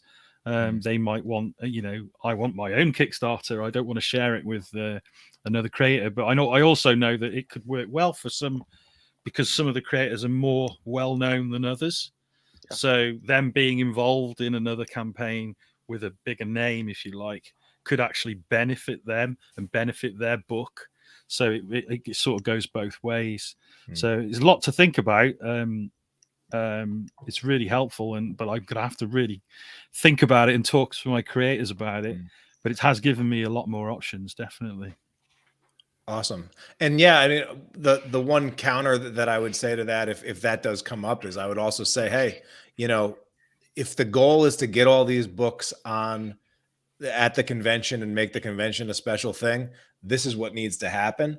But if you're game for it, and that first convention and that first thing is a success, there's no reason why your book can't get its day in the sun on Kickstarter. We will release a artist edition version, or we'll put it in a slipcase. We'll do something, add some extra feature around it. We'll add an extended version. Just put a twist on it, do a remix launch on it, and you'll get your own launch. And we'll sell more of the copies of the book if really need be. But if the real priority for those creators and for you is to make sure that these books launch, we get some funding in, we get them funded, we get them printed, so that this convention can happen, and all three of those creators are going to be at that convention, like that is like the rare combination of launch where it actually can really make sense to combine those. So I think I think you'd be in a good place for that, Shane. Thanks for bringing this to the table. Thanks, guys. All right, awesome. Hope everybody is doing well. This is a ComixLaunch Pop-Up Mastermind. Again, I will be forming new ComixLaunch Mastermind groups in June. You can go to comixlaunch.com/mastermind to find more information about those groups and what we do together over a 6-month span. Right now, we're going to keep the hot seats rolling and bring Jacob on here. Jacob, welcome. And why don't you share what's on your mind? Thank you so much. Sorry I can't be on camera with you all. I had many technical difficulties leading up to this, but glad I can at least be here. I'm working on a comic book. I've designed the whole thing. It's my concept. I'm the writer. I hired on an illustrator to work with me, and I've gotten all the line art worked out. I've been first issue is like 31, 32 pages, and I've got an Instagram growing, like around 500 followers, a little over, and I'm pretty familiar with social media, but it's definitely a grind. It's really hard to keep the pace of content up. And I guess I want to make sure that I'm growing my audience, even though I don't have a book, as effectively as I possibly could be. Like I said, Instagram is where I've found most of my success. I've done a little bit of Facebook, but not having the same effect in groups that I've had with other things. And I've been doing a lot of live streaming on Twitch, but hard to keep these coloring live streams really fresh and interesting for people to be watching. Just kind of trying to start from zero here and pull my audience in. Not quite sure if I'm doing everything right. So. Awesome. Well, congrats on the first book, getting that underway and going and starting to put pieces of it out into the world and grow an audience around it. That's exciting stuff. And the next big step really will be that Kickstarter launch for it, which is we'll put it on the map. Who has questions for Jacob? Nathan. Sorry. I feel I just launched a new comic my own self. So this is you come to the right place. What you mentioned that it sounds like it's not performing the way you expected. I guess then that begs the question: what were you expecting? I guess I wasn't expecting anything, but I'm getting results. It's not really jumping out there at as much as I'd like. I'd like the results to be better. I don't know if I was expecting anything. I kind of have an idea of what to expect now with my current strategy. It's when you say results, what are you measuring? Well, you have a calculator, Tyler. So, I've gone by that, and I've got an idea of, okay, I want around 3K for my first thing here to get a decent amount of books out. Done some pricing out for that, and crunching the numbers, it's just I'm not where I need to be with what I've put out there. I don't have the audience numbers yet to get the Kickstarter dollars I want. I did put out like a coloring guide, or a drawing guide, how to draw the characters, and just try to start an email list. Kind of slow there, probably not a big email ticket. Not, it's difficult too because I'm marketing and I feel like I'm consistently reaching people who are illustrators themselves, but not so much the people who are enjoying comics. So I'm also afraid I'm not hitting the right target there. It's getting people excited and interesting about a couple of characters and showing them off. I'm not sure if I'm putting them in the right place, or I'm not sure what I expected. How long have you been at it? So I started, I could pinpoint it to the date actually, when I started on Instagram. But I started making the comic in like late 2019, and then of course the pandemic and everything fun about that kind of slowed down the line art that I was getting, and then that slowed down my social media posting. I started the Instagram in December of 2020, and then there was a big lull when I ran out of money for line art. Got line art, started again, but it's like I started from zero in some ways, it felt like. So if I have a lull, if I have a break, that people get bored, and I don't even know if I'm attracting people who enjoy comic books and not just comic book creators. So. Oh, you're on mute. Yeah, sorry. A couple questions about that. So I guess two clarifying questions. The first one, you said that you have a goal of about 3,000 that you want to hit in order to put a certain number of books out. But do you have an idea of what amount you need to hit to actually put it out? Because when I was doing my first issue, I would love to have had the demand to print, 500 copies. But frankly, there was only demand for me to print 50 copies.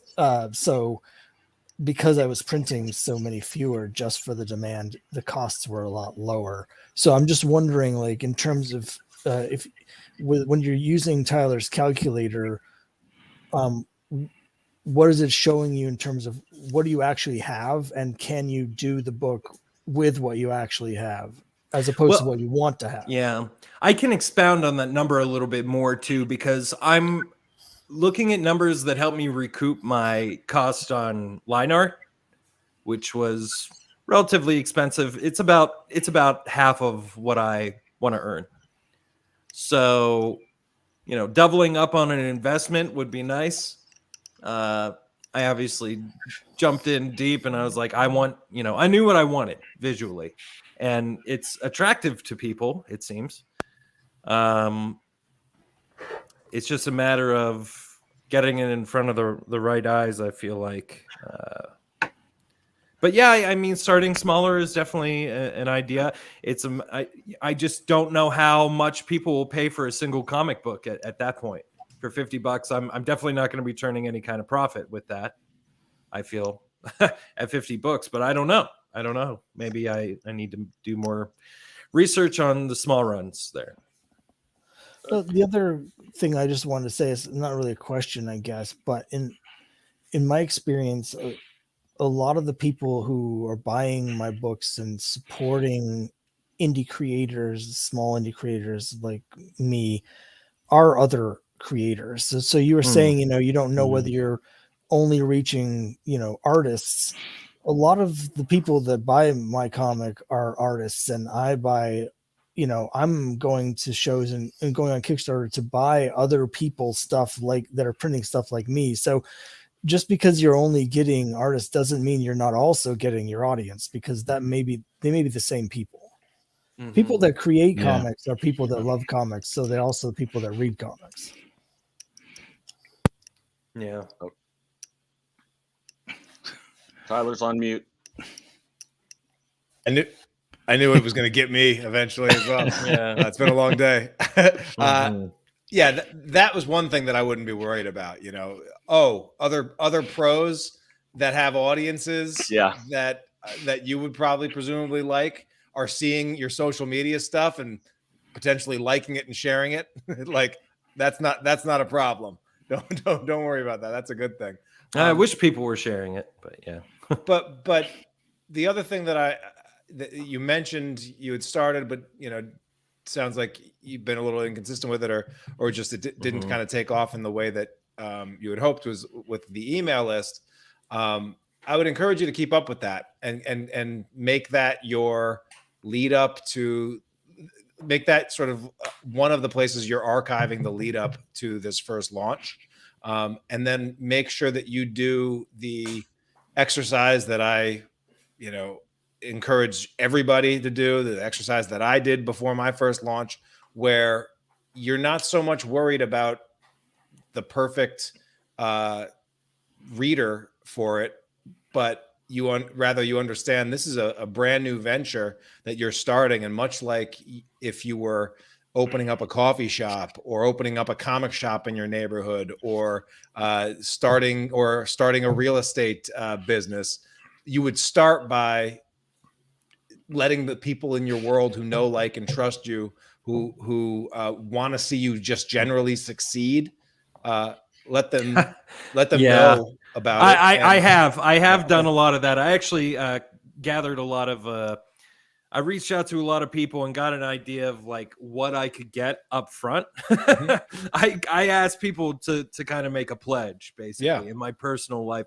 because you're talking about those like rock solid people, and doing that actually, because I would always kind of lean to say I don't have a huge enthusiastic personal audience that is willing to go out and drop a lot of money on anything that I'm doing, but I've been pleasantly surprised by those people, without a doubt.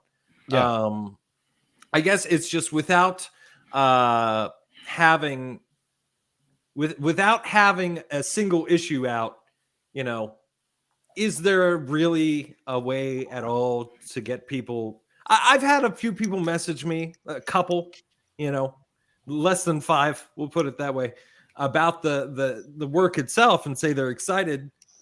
I guess maybe I should be thrilled with that if I've never even put out a book. Maybe that's where I should be at. But Shane, what did you want to add? Just a question as well as an answer, really. Have you put any sort of short stories out in anthologies and things like that to sort of start to build an audience with readers, as well as, because that's how I've in the past managed to, a lot of my creators I've worked with as well have managed to build their audience rather than start with a book. They've done anthologies, 4 or 5 page stories, and then over a few submissions in different anthologies, they start to build an audience, so that when they go on to do their own solo book, there's already people there waiting for it. Have you done other stuff? I hadn't. It's kind of a it's kind of a formulated idea that I have to put out. So it's not like I'm making a lot of like different books. This would be one of many. Hopefully, it's hopefully a bigger story to tell. So I haven't really, as a creator, developed an audience of my books, my comic books, my style. You know, I haven't really built a name around myself. I've tried to build a name around my characters. But maybe something to consider, I'd say. Yeah, I guess I'd have to work on a whole new book and whip out some more money to pay for the line art. And that's something I could do. I could do that in theory. So I'll just say one more thing. What you could do is just work with some different artists. Just do short stories, 8 pages in anthologies and things like that.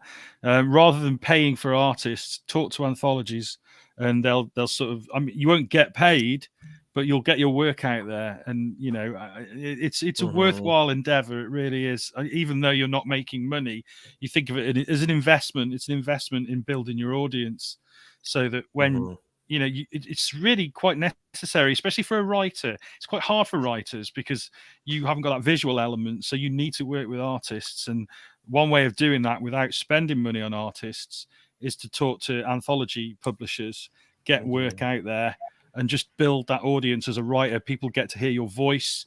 People get to recognize your style. Yeah. I guess I would have to also reconcile with the fact that I designed everything.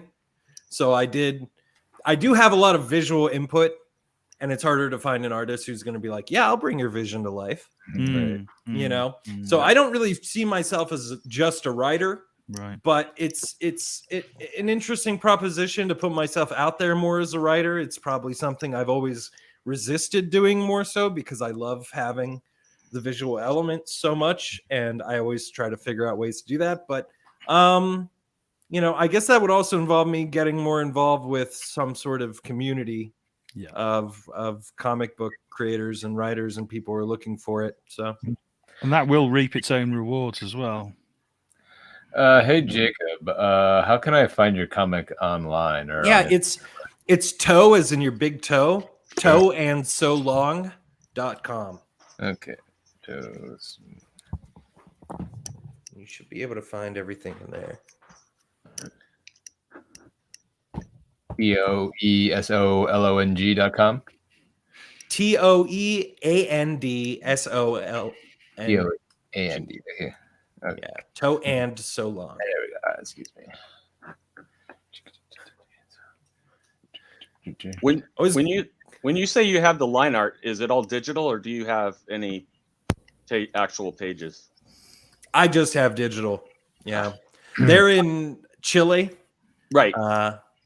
Yeah. I was just trying to think of ways to offset the money that you want to make by doing things, having things available that are higher price things that people pay for, like that in your tier, or if you can have somebody drawn into the story and stuff like that, different things to do with your tiers to kind of bring in the money that you're afraid you might not make, or at least add to it. But I definitely, especially with Kickstarter and I mean in a lot of ways, you are the brand. You are really what you're selling. More as much as we want people to care about our characters and things the way that we do. I mean, they're really there to support you, and that's why things are really effective. Like putting the creative team up towards the top. Put photos of the creative, put human faces on it, because it's the people are what they're really connecting with and what they really want to get behind you. And it sounds like, as you said, the people in your life have been more supportive than you even thought they were going to be. So, I mean, that's something kind of in your favor. Like you probably can appeal to more people that way, and just and realize, just realize that, and put yourself out more that way, period, too. Yeah, I really wish I could just hide behind everything, but So, could I make a suggestion? You mentioned you're building up your Instagram account and you have about 500 followers. have you considered serializing the comic on your Instagram as a way, so use the comic itself to build up the audience for the comic? That's definitely part of what's that's definitely part of what's happening. If you do look at, like, I'm taking the line art and reappropriating it, that is how I built my audience. And then I need to do more coloring, and as I color, I'll show more of the coloring. And I try to put my voice into the posting as well. If you read the post, I do have lots of I try to write in the tone of the comic book itself. So I'm trying to develop that voice really well. And, if there are more effective ways, I could be spreading the word or what I was going to connecting say with is, people. I know a guy who self-publishes comics, and he actually he puts the whole issue up there one panel at a time. So he'll do like an Instagram post where there's a picture where you can see the whole page in little, and then when you swipe, every image is one of the panels from the page. And so you can read 7 or 8 30-page comics if you go through his Instagram feed, and the effect is, when you read them, yes, you're getting them for free, but for me, I want to buy them. I want to have the physical copy. So he's using the comic itself, distributing it through Instagram before a Kickstarter would launch before that. Yeah, so he's only printed the first 3 issues, but he's up to issue 9, and he's just been putting them out for free through the Instagram to sort of build up an audience for them when he does get around to printing them. Yeah, I guess. And I think the concept there is, we don't have if people are going to get it, people will, if they read it for free, they won't buy it on Kickstarter. That's not really the mentality. The bigger risk is that if people don't know it exists, they're not going to get it on Kickstarter. And so your first job is to just be putting stuff out there on a consistent basis so that people can find it. The model that really works well, because I think you're running up against it, it's hard to build a really big audience if for the product that you want to sell that doesn't exist yet.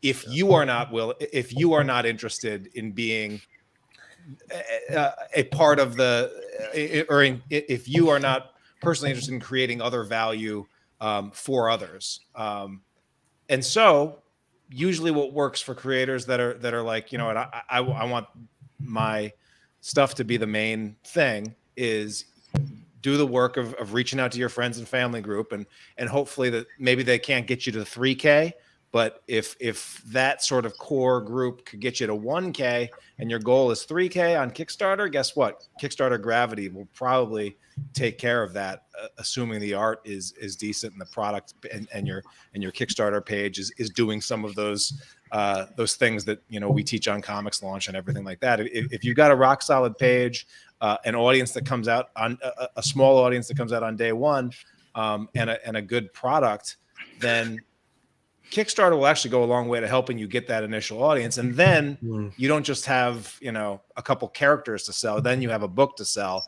and it becomes easier, and this stuff can build on its own. So I think with where you're at, I would just, don't get discouraged about not growing fast enough. It sounds to me like 500 followers for not having a book out actually seems pretty good to me. Yeah, well, let's hope so. I guess then, unless anybody else had something to add. I just was going to ask how are you growing your audience? Just posting, or do you have other strategies that you're using as well? Yeah, so it's Instagram has been the biggest, audience builder. I do use a Facebook, which is a much slower audience builder. Right. I use a Twitch, and I show myself doing all the coloring, live streaming, and I upload compilations of that to a YouTube channel attached to this Captain Hard Luck personality I have, I guess.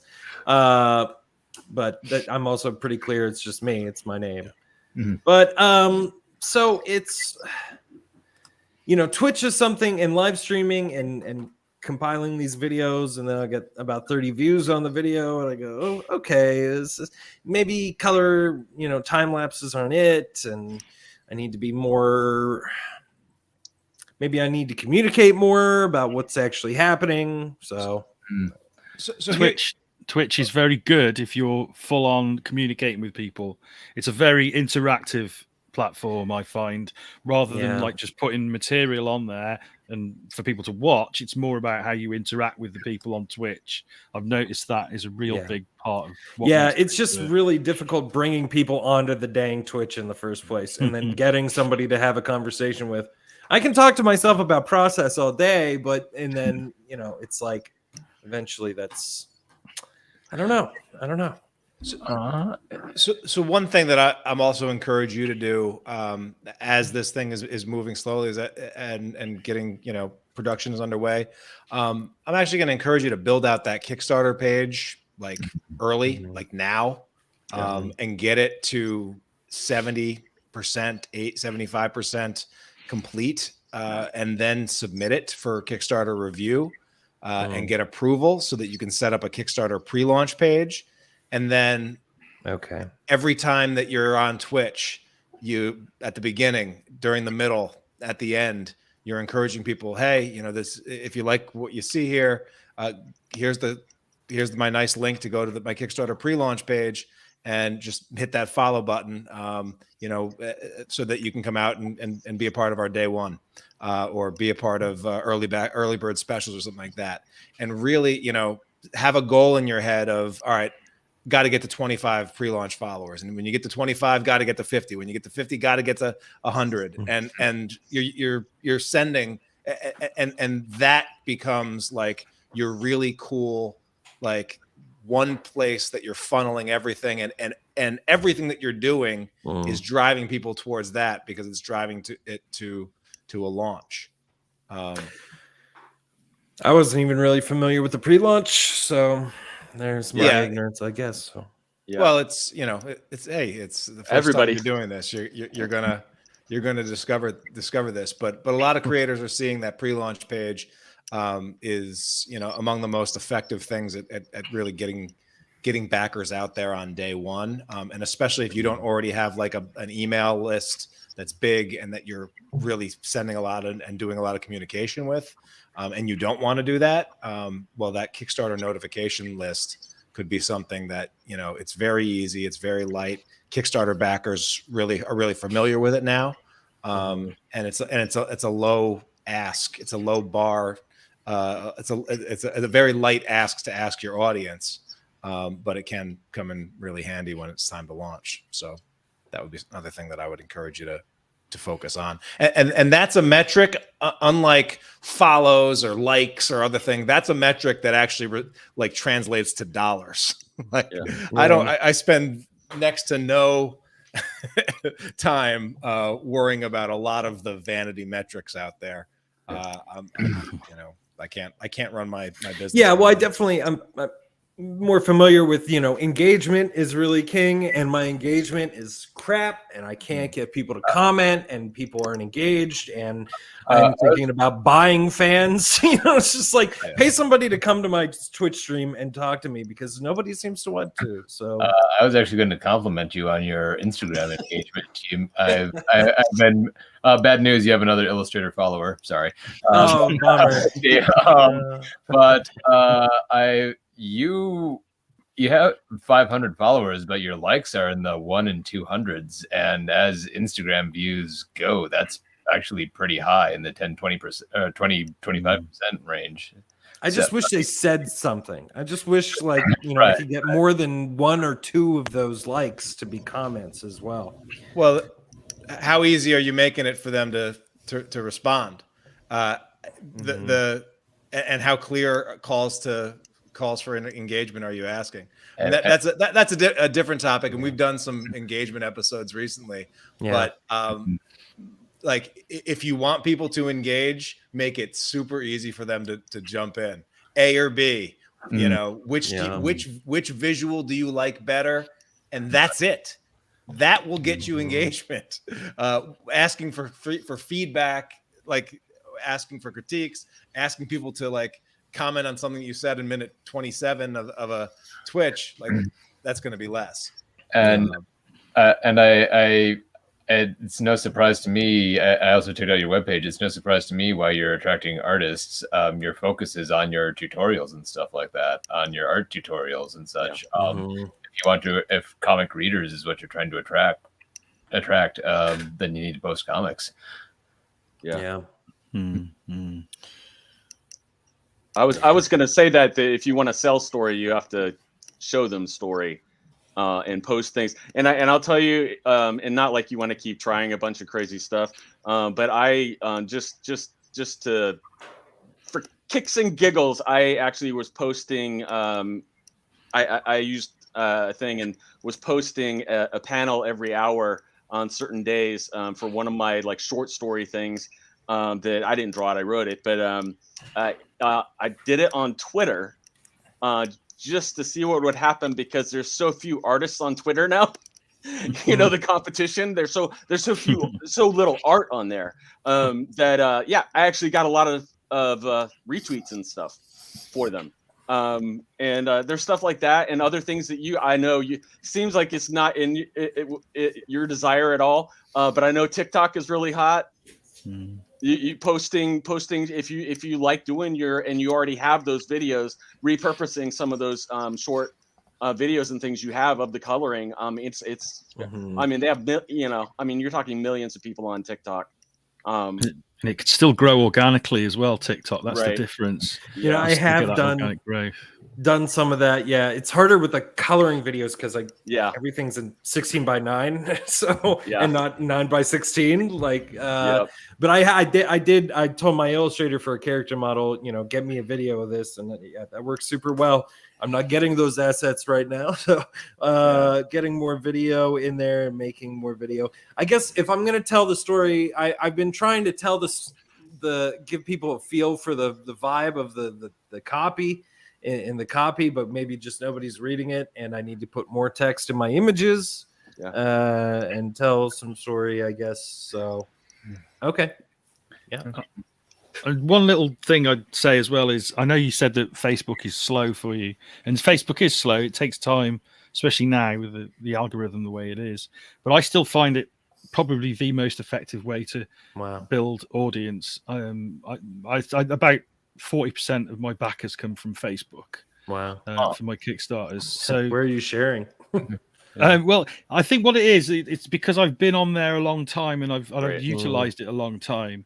I've built up like a big personal friends list as well as the pages.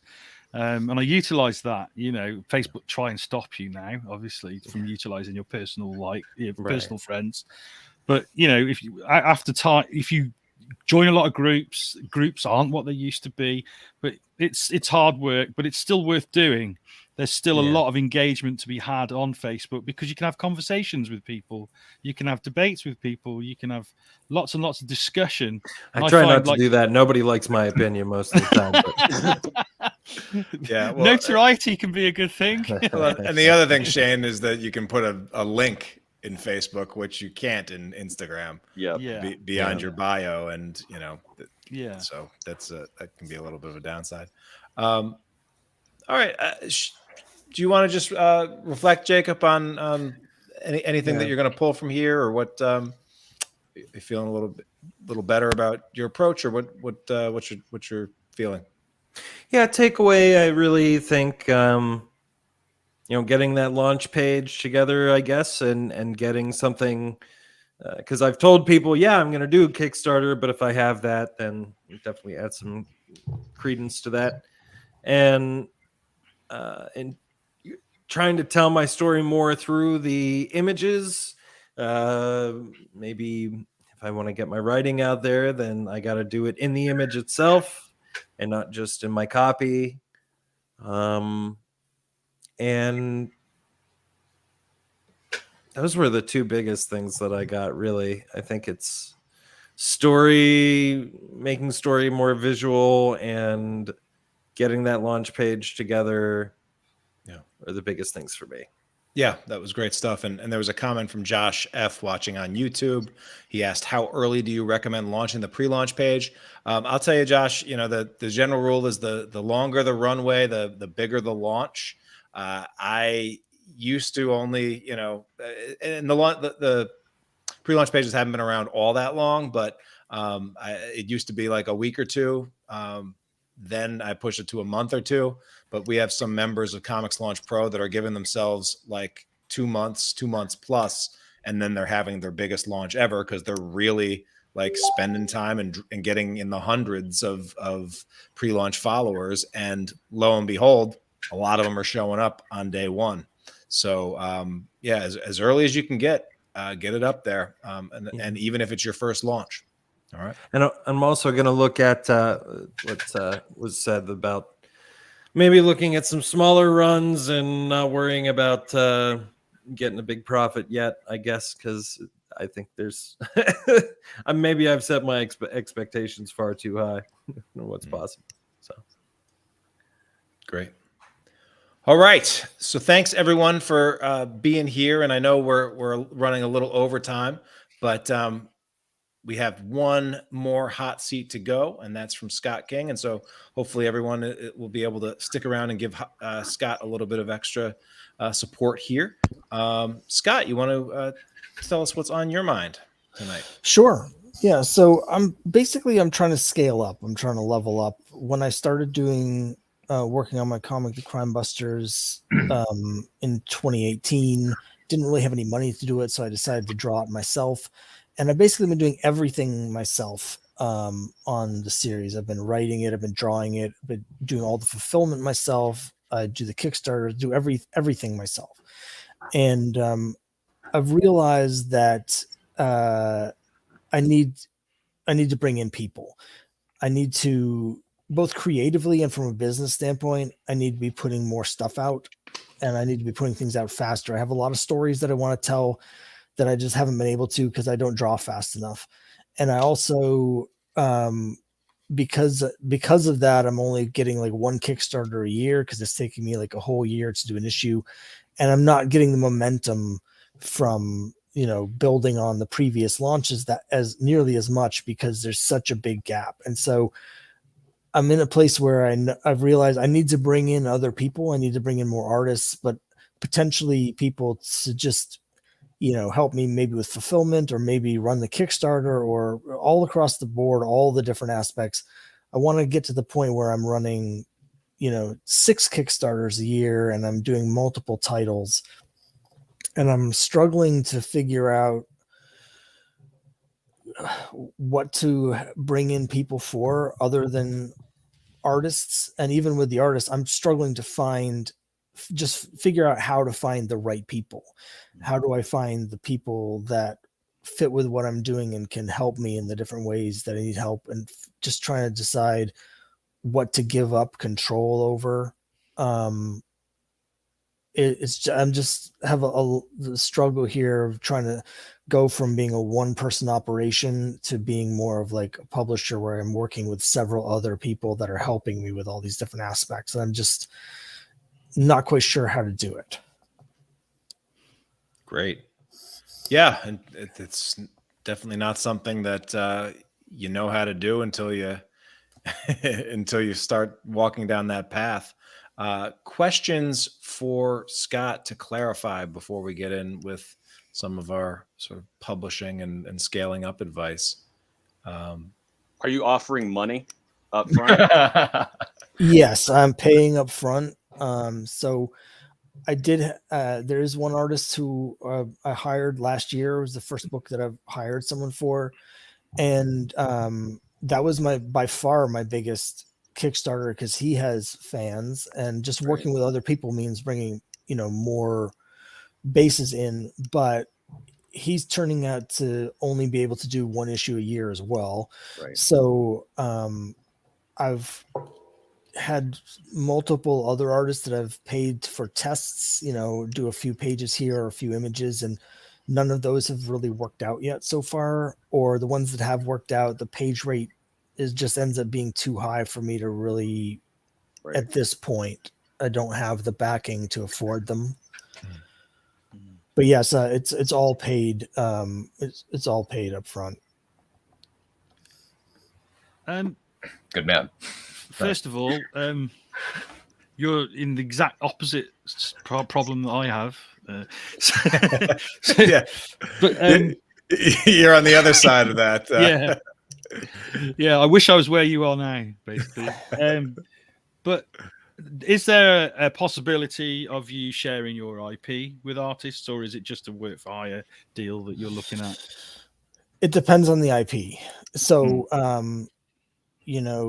there's characters I've created that I have specific stories I want to tell them. There's one character that I want to do a mini series with. I have a specific story, and that's something where I would be happy to potentially share that IP, so that if they want to do more stories beyond that. So I am with some, it just really depends. There's some that I want to have control over myself, and then there's others where less so.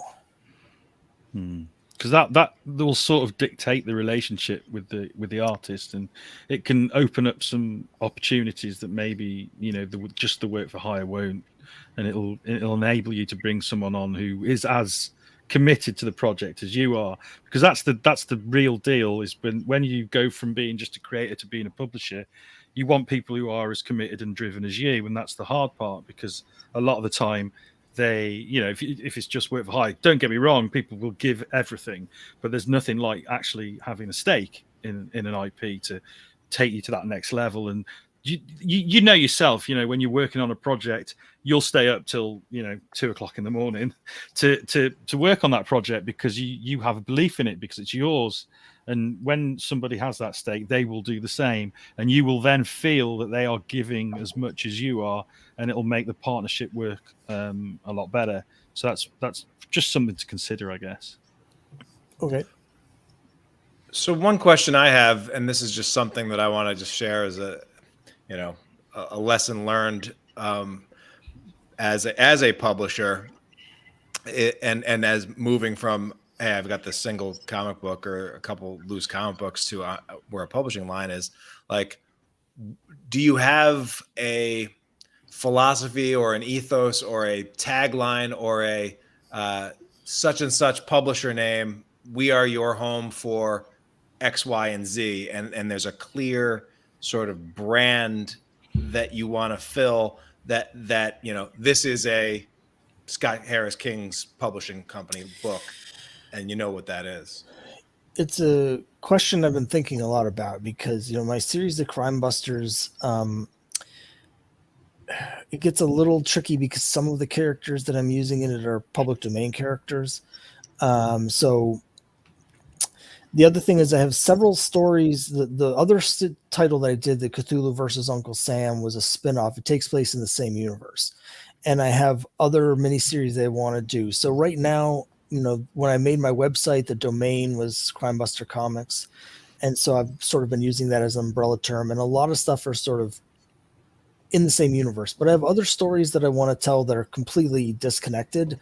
And that title really doesn't fit with what I want to do with these other books. So I don't have an answer for it, because yes, I have sort of the thing that fits for a lot of the projects, but it's not really going to work for everything that I want to do. And I don't know quite how to reconcile that, where I've started building a bit of a brand. There's people within, there's a subset of comic collectors who specifically collect like Golden Age public domain superhero books. Right. And starting to get known in that group. But if I want to do like an epic fantasy series, which I do, it has nothing to do with this, and so the branding just doesn't really make that much sense. Got it. Okay. Other questions for Scott?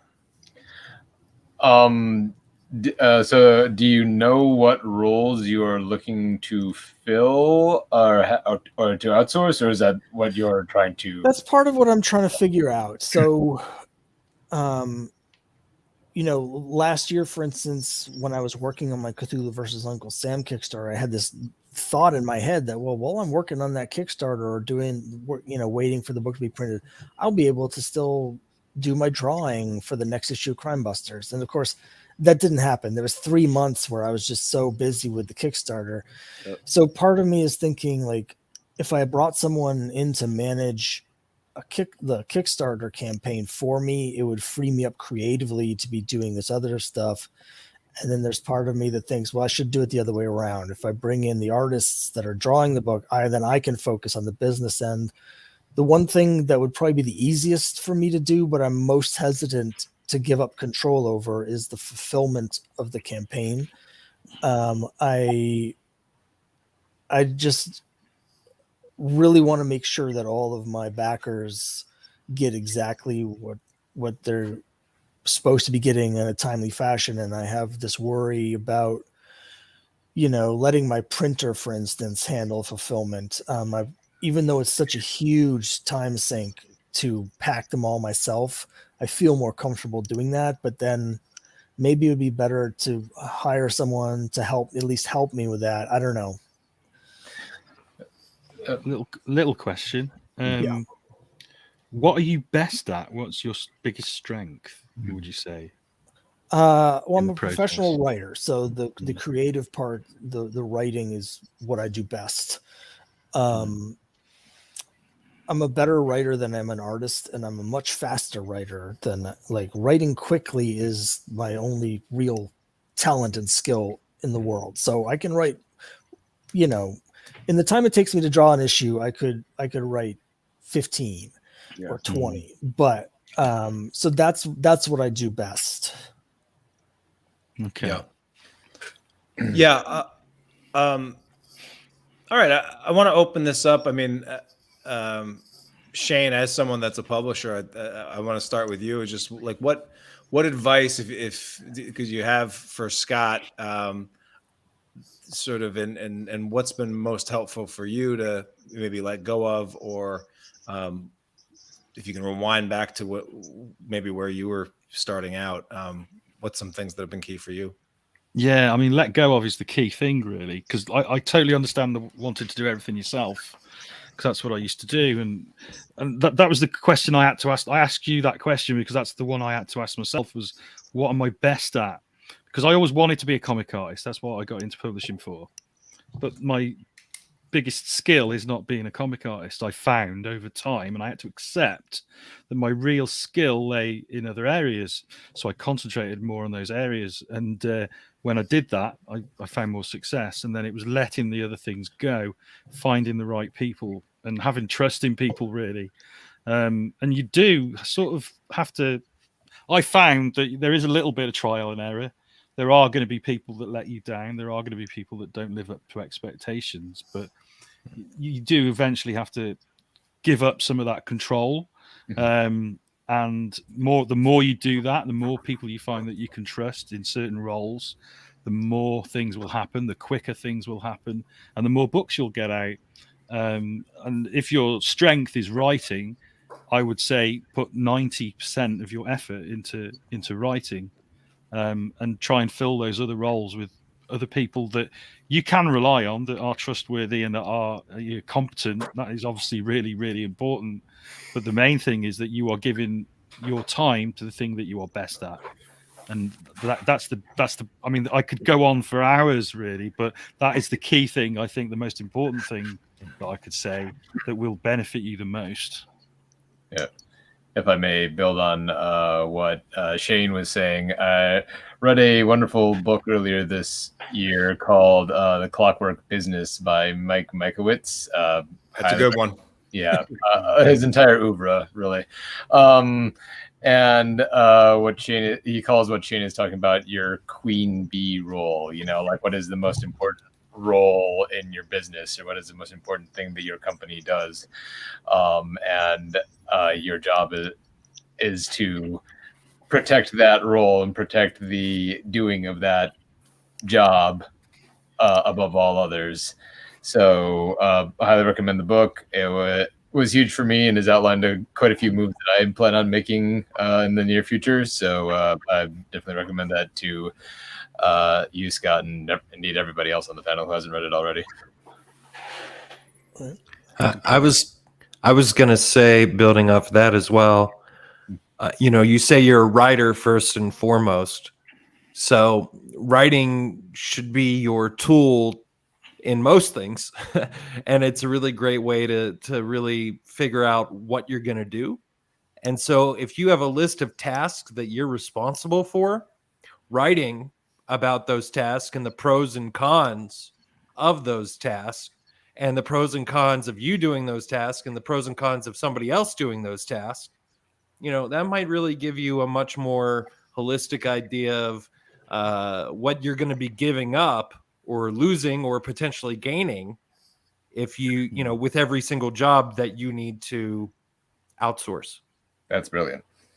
Yeah. There are also just objectively some jobs that are easier to like outsource well than others. Yeah. I think the great thing about hiring a comic book artist, for example, is the job is very clear. There are big pools of artists there, and you can very easily judge at least their talent level, if not all of the other things about reliability, speed, etc. But you can visually see it and quickly. Whereas hiring a Kickstarter project manager to run Scott Harris King level Kickstarters, right now there's a pool of one who knows exactly how you do business and what to expect there, and so finding that person to do everything that is involved in running a Kickstarter, that would be a much harder process potentially to do, but which is why like finding aspects of the Kickstarter project, whether it be PR outreach, that's a thing that's become pretty popular right now, where people are hiring people to get them booked on shows and get people to cover their stuff during a Kickstarter launch, or Kickstarter page design. Brant Fowler in the ComixLaunch Pro group, like he's designed probably 100 pages by now. Most of them Project We Loves, because he's just really good at it, and has a system down. So that's something that you can let go of, or you can find specialists to help you with making the videos, that sort of thing. So yeah, as you're making these lists, like really granularizing it and saying to yourself, okay, which are going to give me the most bang for your buck at the start. The other thing that I want to say is something that Shane brought up for Jacob, but I think is also very relevant for you as a nascent publisher, is anthologies are a great way to get started there, because you can and I look at some publishers like A Wave Blue World, for example. They've got some series, but anthologies really got them off the ground and put them on the map on Kickstarter, because they work with a lot of artists on smaller projects and they combine them into one book, which can really help build momentum and get you a lot more exposure than you would just working with a single artist on a single project. So if there's a way that you could incorporate anthologies that speak to the kinds of series that you ultimately want to publish, that can be a really savvy way to build up your following faster than just, hey, here's a new series by a team, and I have to find that perfect artist that can stick with this project for multiple issues or what have you. A lot harder to find that than it is shorts and teams for shorts. So to share there. The other great thing about anthologies as well is obviously that you can find artists to work with who are reliable. It's a good test run. It's not just obviously it's the way of getting out there, and it makes a Kickstarter a lot easier. I think my first successful Kickstarter was an anthology, and they all have fan bases, as you said, but it gives them that chance to show you what they can do on like a 4 or 8 page story, and then you can sort of build that list of artists that you can trust, that you like, that will turn the work in on time to a certain quality. It makes it a lot easier than having to sort of interview people or take chances on people. Okay. I was going to say, kind of off of that too, with the anthology thing, especially since you're a writer who wants to tell a lot of stories. That's a great way for you to get that out of you too, to be able to tell these different stories, and you know, even if you had to make them a little more episodic than what you originally wanted. But yeah, it's definitely a lot more realistic for the artists too, if they only have to do 4 or 8 pages rather than 24 or whatever. You're probably going to have better luck with that. I don't know that I mean, you guys, maybe you guys have. I don't know that I've ever paid somebody to try to submit. I don't know. I'm wondering why. Like I feel like you were probably trying to aim for people that were out of your price range to get that. Well, so there's a book that I want to do, and I had in mind a couple like very specific Artists like or art styles. scenes, like like one was just like a full page spread at the climax of the book. I have very specific. This is the what I want it to look like, and I hired a couple people to just draw that one page, and it was very instructive to see, even when I gave them like a layout of exactly what the characters are here, like a thumbnail, like the whole and a description. Right. None of them actually delivered anything that looked close to what I had scripted. So that was something where since it was basically a pinup, there's other ways I can use that piece of art. Right. It just didn't, it allowed me to know that it was going to be a problem working with them on a longer story, because they weren't able to follow just the most basic directions. Yeah, and part of that might be maybe in communication. Like, you know, there are artists out there that will follow layouts to the T. There are artists that will say, "Oh, is that a suggestion, or is that a just, you know, how strong a suggestion is that?" So, you know, part of it may also be, you know, getting, if you are very particular on how something you want laid out, then that should be may want to be stressed there, versus, hey, I'm hiring, you know, there are a lot of artists that like their favorite part is figuring out the puzzle of how do I tell this moment in time in the most dynamic and powerful way possible, and that's the thing that gets me excited. So you provide, you know, as a competent talented artist yourself, sometimes that can rub the wrong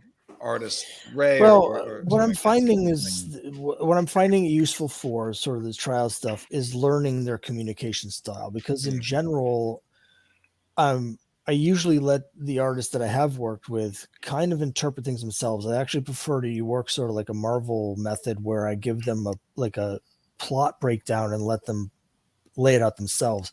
Right. Except for specific scenes where like the emotional, like key moments and things where I know this is what I want for that scene. So in a lot of these tryouts, I'm having them try and draw that one like key moment, even though I would let them interpret the rest of this, most of this like stuff to get there. I would like, I have vision for what this should look like.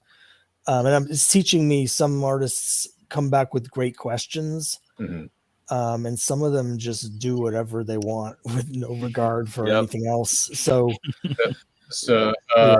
I would say, having been on the other side of this conversation, I would recommend, when there is something specific, when you know you want it a specific way, like when you're cool with the artist doing their vision, then yeah, let them go. But when, in this instance, when you want something, when you know you want it a certain way, and since you're an artist yourself, just do a lot of like a little storyboard just of the layout, and be like, here's character A is here, character B is there, and that will give the artist that'll tell the artist better than trying to write it in words what you're actually looking for. So yeah, and pick your battles. the ones that you really, the ones that are really important, like fight for those and hammer those, and try to loosen up a little bit on the other stuff, so that you can't, because the artists will be a lot more willing if you kind of try to do, and they'll understand when you're that intense about it. That's really good advice, actually, JS, because that's something I found over the years, is that there are lots of things that you will not be 100% happy with, and it really is picking the battles for the things that are integral, to the storytelling, that you really, really care about, and fight really, really hard for those, and then like chill out on the other things, because that's just the reality that I have had to come to terms with. Don't let perfect be the enemy of good. That is exactly right. And then there's also artists are like children. They're always pushing the boundaries. I say, go on. I'm an artist too. And the best artists, that they are the best artists who will do that as well. I push the boundaries of my creative directors all the time in my other job. So it's what's going to happen. Just expect your boundaries to be pushed. You may actually be setting yourself for frustration in sending them the linchpin image up front, and instead of giving yourself an opportunity to develop a rapport with that artist before you can say, hey, look, this is important. And I would also say, like, because sequential art is the job, unless what you're really after is a killer cover or a pinup, if you are trying to test out someone that you're going to be working with and sending scripts to and doing things like that, a single splash image or double page spread may actually not be the best test out there. And that's where, all right, here's the series I want to work on, but I'm going to write three-page stories in that world, or a couple 5-page stories in the world, and that's going to be the thing that I'm reaching out to these promising artists. I've seen them do good stuff. I've followed them. They've done a couple cool anthologies. I'm just going to hire this person to do this 3-page short, this 5-page short in my world, that maybe it shows up in the first issue, maybe it's a prequel book, maybe it's something I'm sharing with my email list or putting out on the web, or it's back matter, but it shows me, hey, could this work? Could this relationship work? And you'll find out a lot more from a panel to panel sequential thing than you will even just on, can they nail my layout for this one image? So yes, a little bit more money, but then you can also do something with that short, self-contained short that you might not be able to do with just a throwaway spread. So something to consider. Something that I've found really useful as well, and it probably seems a bit obvious, but I should mention it, is that it's really good to do conventions as a publisher, even when you're just starting out, and to talk to, do portfolio reviews.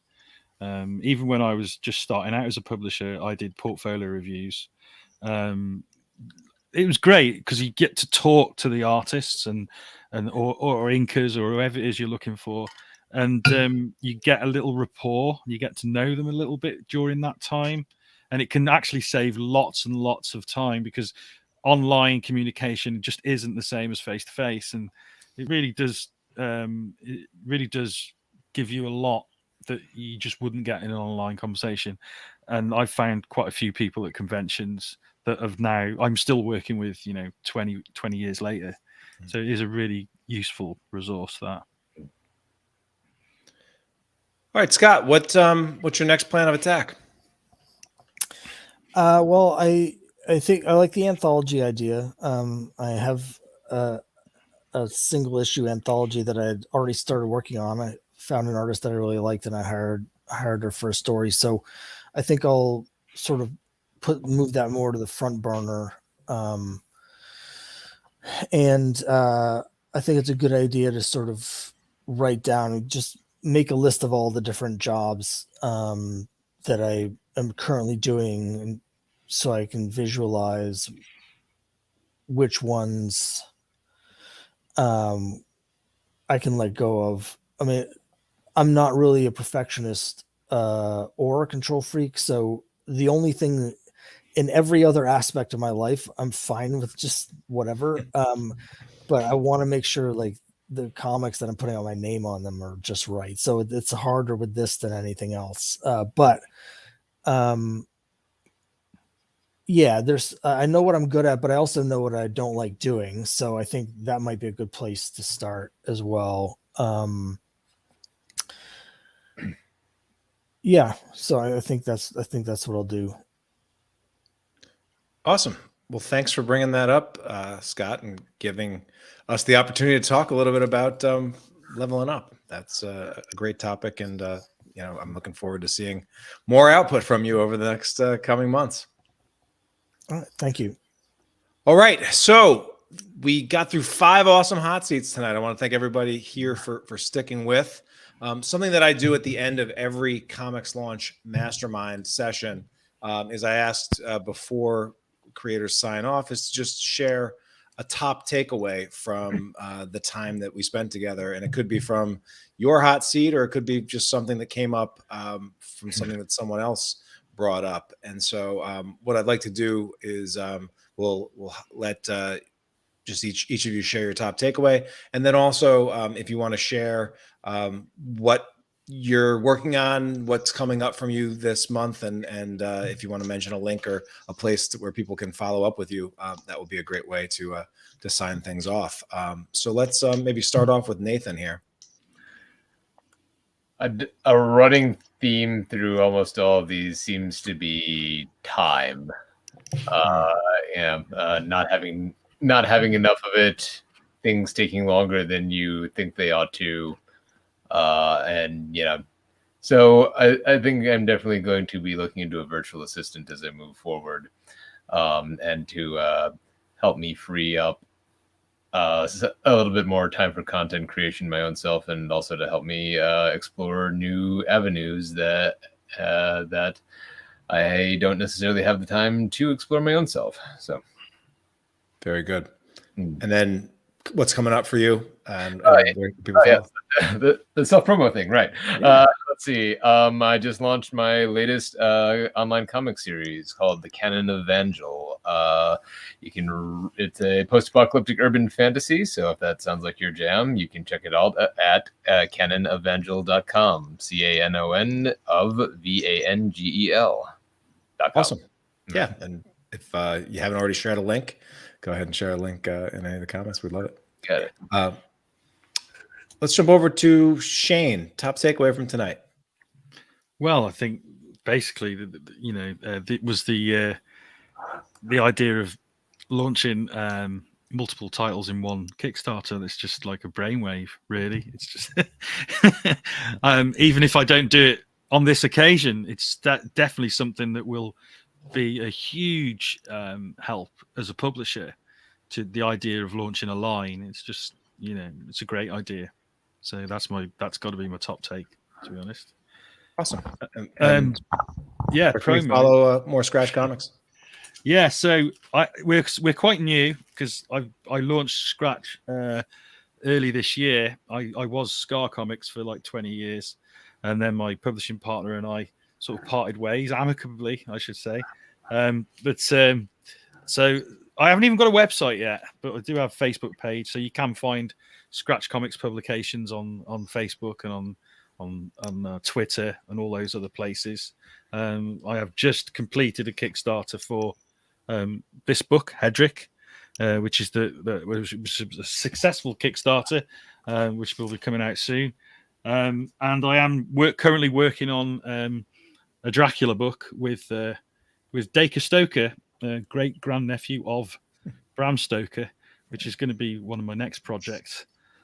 So look out for that one. Awesome. Jacob, how about you? Top takeaway from tonight? Yeah, it's I think I need to work a little bit more within what I've already got and find some different ways to get the story out there more specifically, and see if I can work with a sort of a slimmer goals in mind. See if I can release some things without needing so much. And that so much is Toe and So Long. And that's the comic I've been working on. Hopefully it'll come to fruition. If you go and check out the website, you'll find the Instagram, and from there you can find my Twitch, and hopefully join me for some coloring streams. And if you have anything to say about Toe and So Long on Instagram, say it, because I will respond. Awesome. And let's jump over to Scott. Top takeaway from tonight, Scott. I think my top takeaway is to, focus on what I'm good at and let go of the things that I'm either not as good at or don't like doing as much. There's things that I'm perfectly capable of doing, but I don't like to do them. So all the stuff that's taking my time away from what I'm better at, and just sort of hone in on that. And in terms of what I'm working on, I actually have a Kickstarter that's currently live right now. It's my issue 4 of the Crime Busters, the series that I talked about here. It's my first issue in color. We funded in 36 hours, so that was exciting. So yeah, I've still got, I think, 3 weeks left on it. So yeah, it's like I describe it as Scooby-Doo meets Cthulhu. It's like a supernatural adventure mystery with a group of student sleuths who get mixed up in supernatural adventures. But unlike Scooby-Doo, sometimes the monsters are real. So that's what that is. Awesome. Well, thank you for sharing that, and we'll make sure the link gets included when it's on the podcast as well. And JS, want to bring us home? What's your top takeaway tonight? Yeah. I have several. Definitely, I'm definitely going to be looking into virtual assistant too. But yeah, it's just I think probably for mine's just communicating just as clearly as possible with the fans, and as just honestly and everything, and as far as just every aspect that we can. So because I do think that was one of the failures before, was that there wasn't even as much communication going on, and what happens with a lot of publishers and a lot of people is they kind of just stop talking and stop communicating with the fans, which is always a recipe to make people angry. And that's why I always try to encourage people to at least talk. And again, I mean, I just think that's that's a really important thing, is being able to communicate, because that is the whole thing, and why Kickstarter and stuff like that works, is because of the whole connection with the people. Absolutely. And where can people what's coming up next from you, and where can people follow it? Yeah, I as I kind of said in some of the stuff, I do a bunch of different things. I'll throw this out for this audience, just because I think some of you guys might be interested.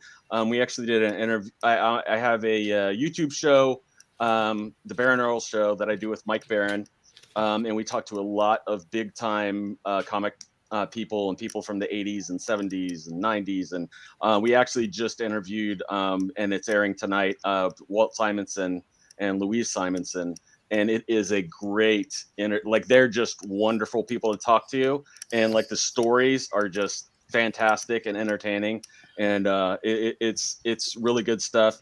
The other thing that I have that is going to be coming out at some point in a couple months that I just found out about was I have it's kind of like a kids comic, steampunky, but just more kind of fun, called Nemo the Lad, that's going to be coming out from Scout Comics, their Scoot Comics line. Very cool. Well, awesome. On behalf of the entire Comics Launch community that will be listening to this over the next couple of weeks and months, thank you so much. We'll make sure that you guys all get notified when this episode goes live on the podcast. And for everyone that tuned in to the live broadcast here, we thank you for your comments, your support, and everything. And we want to encourage you all to keep making your comics, keep launching them, keep putting the stuff out there. If you enjoy this sort of thing, if you enjoy the mastermind format and would like to have access to your own little super group of hive mind that you can meet with on a regular basis and get feedback on, and they're doing stuff that's inspiring, and just you have that as an asset. Look into starting a mastermind of your own, or obviously the mastermind that I run. We will have a limited number of spots open for enrollment for our next session, which runs from runs from July until the end of the year. So if you're looking to adding some mastermind support in your life, in your creative life for this year, for the second half of this year, definitely come check out the live session that I'll be doing on Tuesday, June 7th. And make sure that you get on the Comics Launch Mastermind interest list over at comicslaunch.com/mastermind. All right. Thank you so much for watching again. And thank you to all of my great guests that spent their time and their evening and their wisdom and their expertise and shared it with one another. I appreciate you all, and hope you all have a great rest of the day. And we can't wait to see what you launch next. Thank you. Thank you. Thanks, Tyler. Thanks very much. This is great.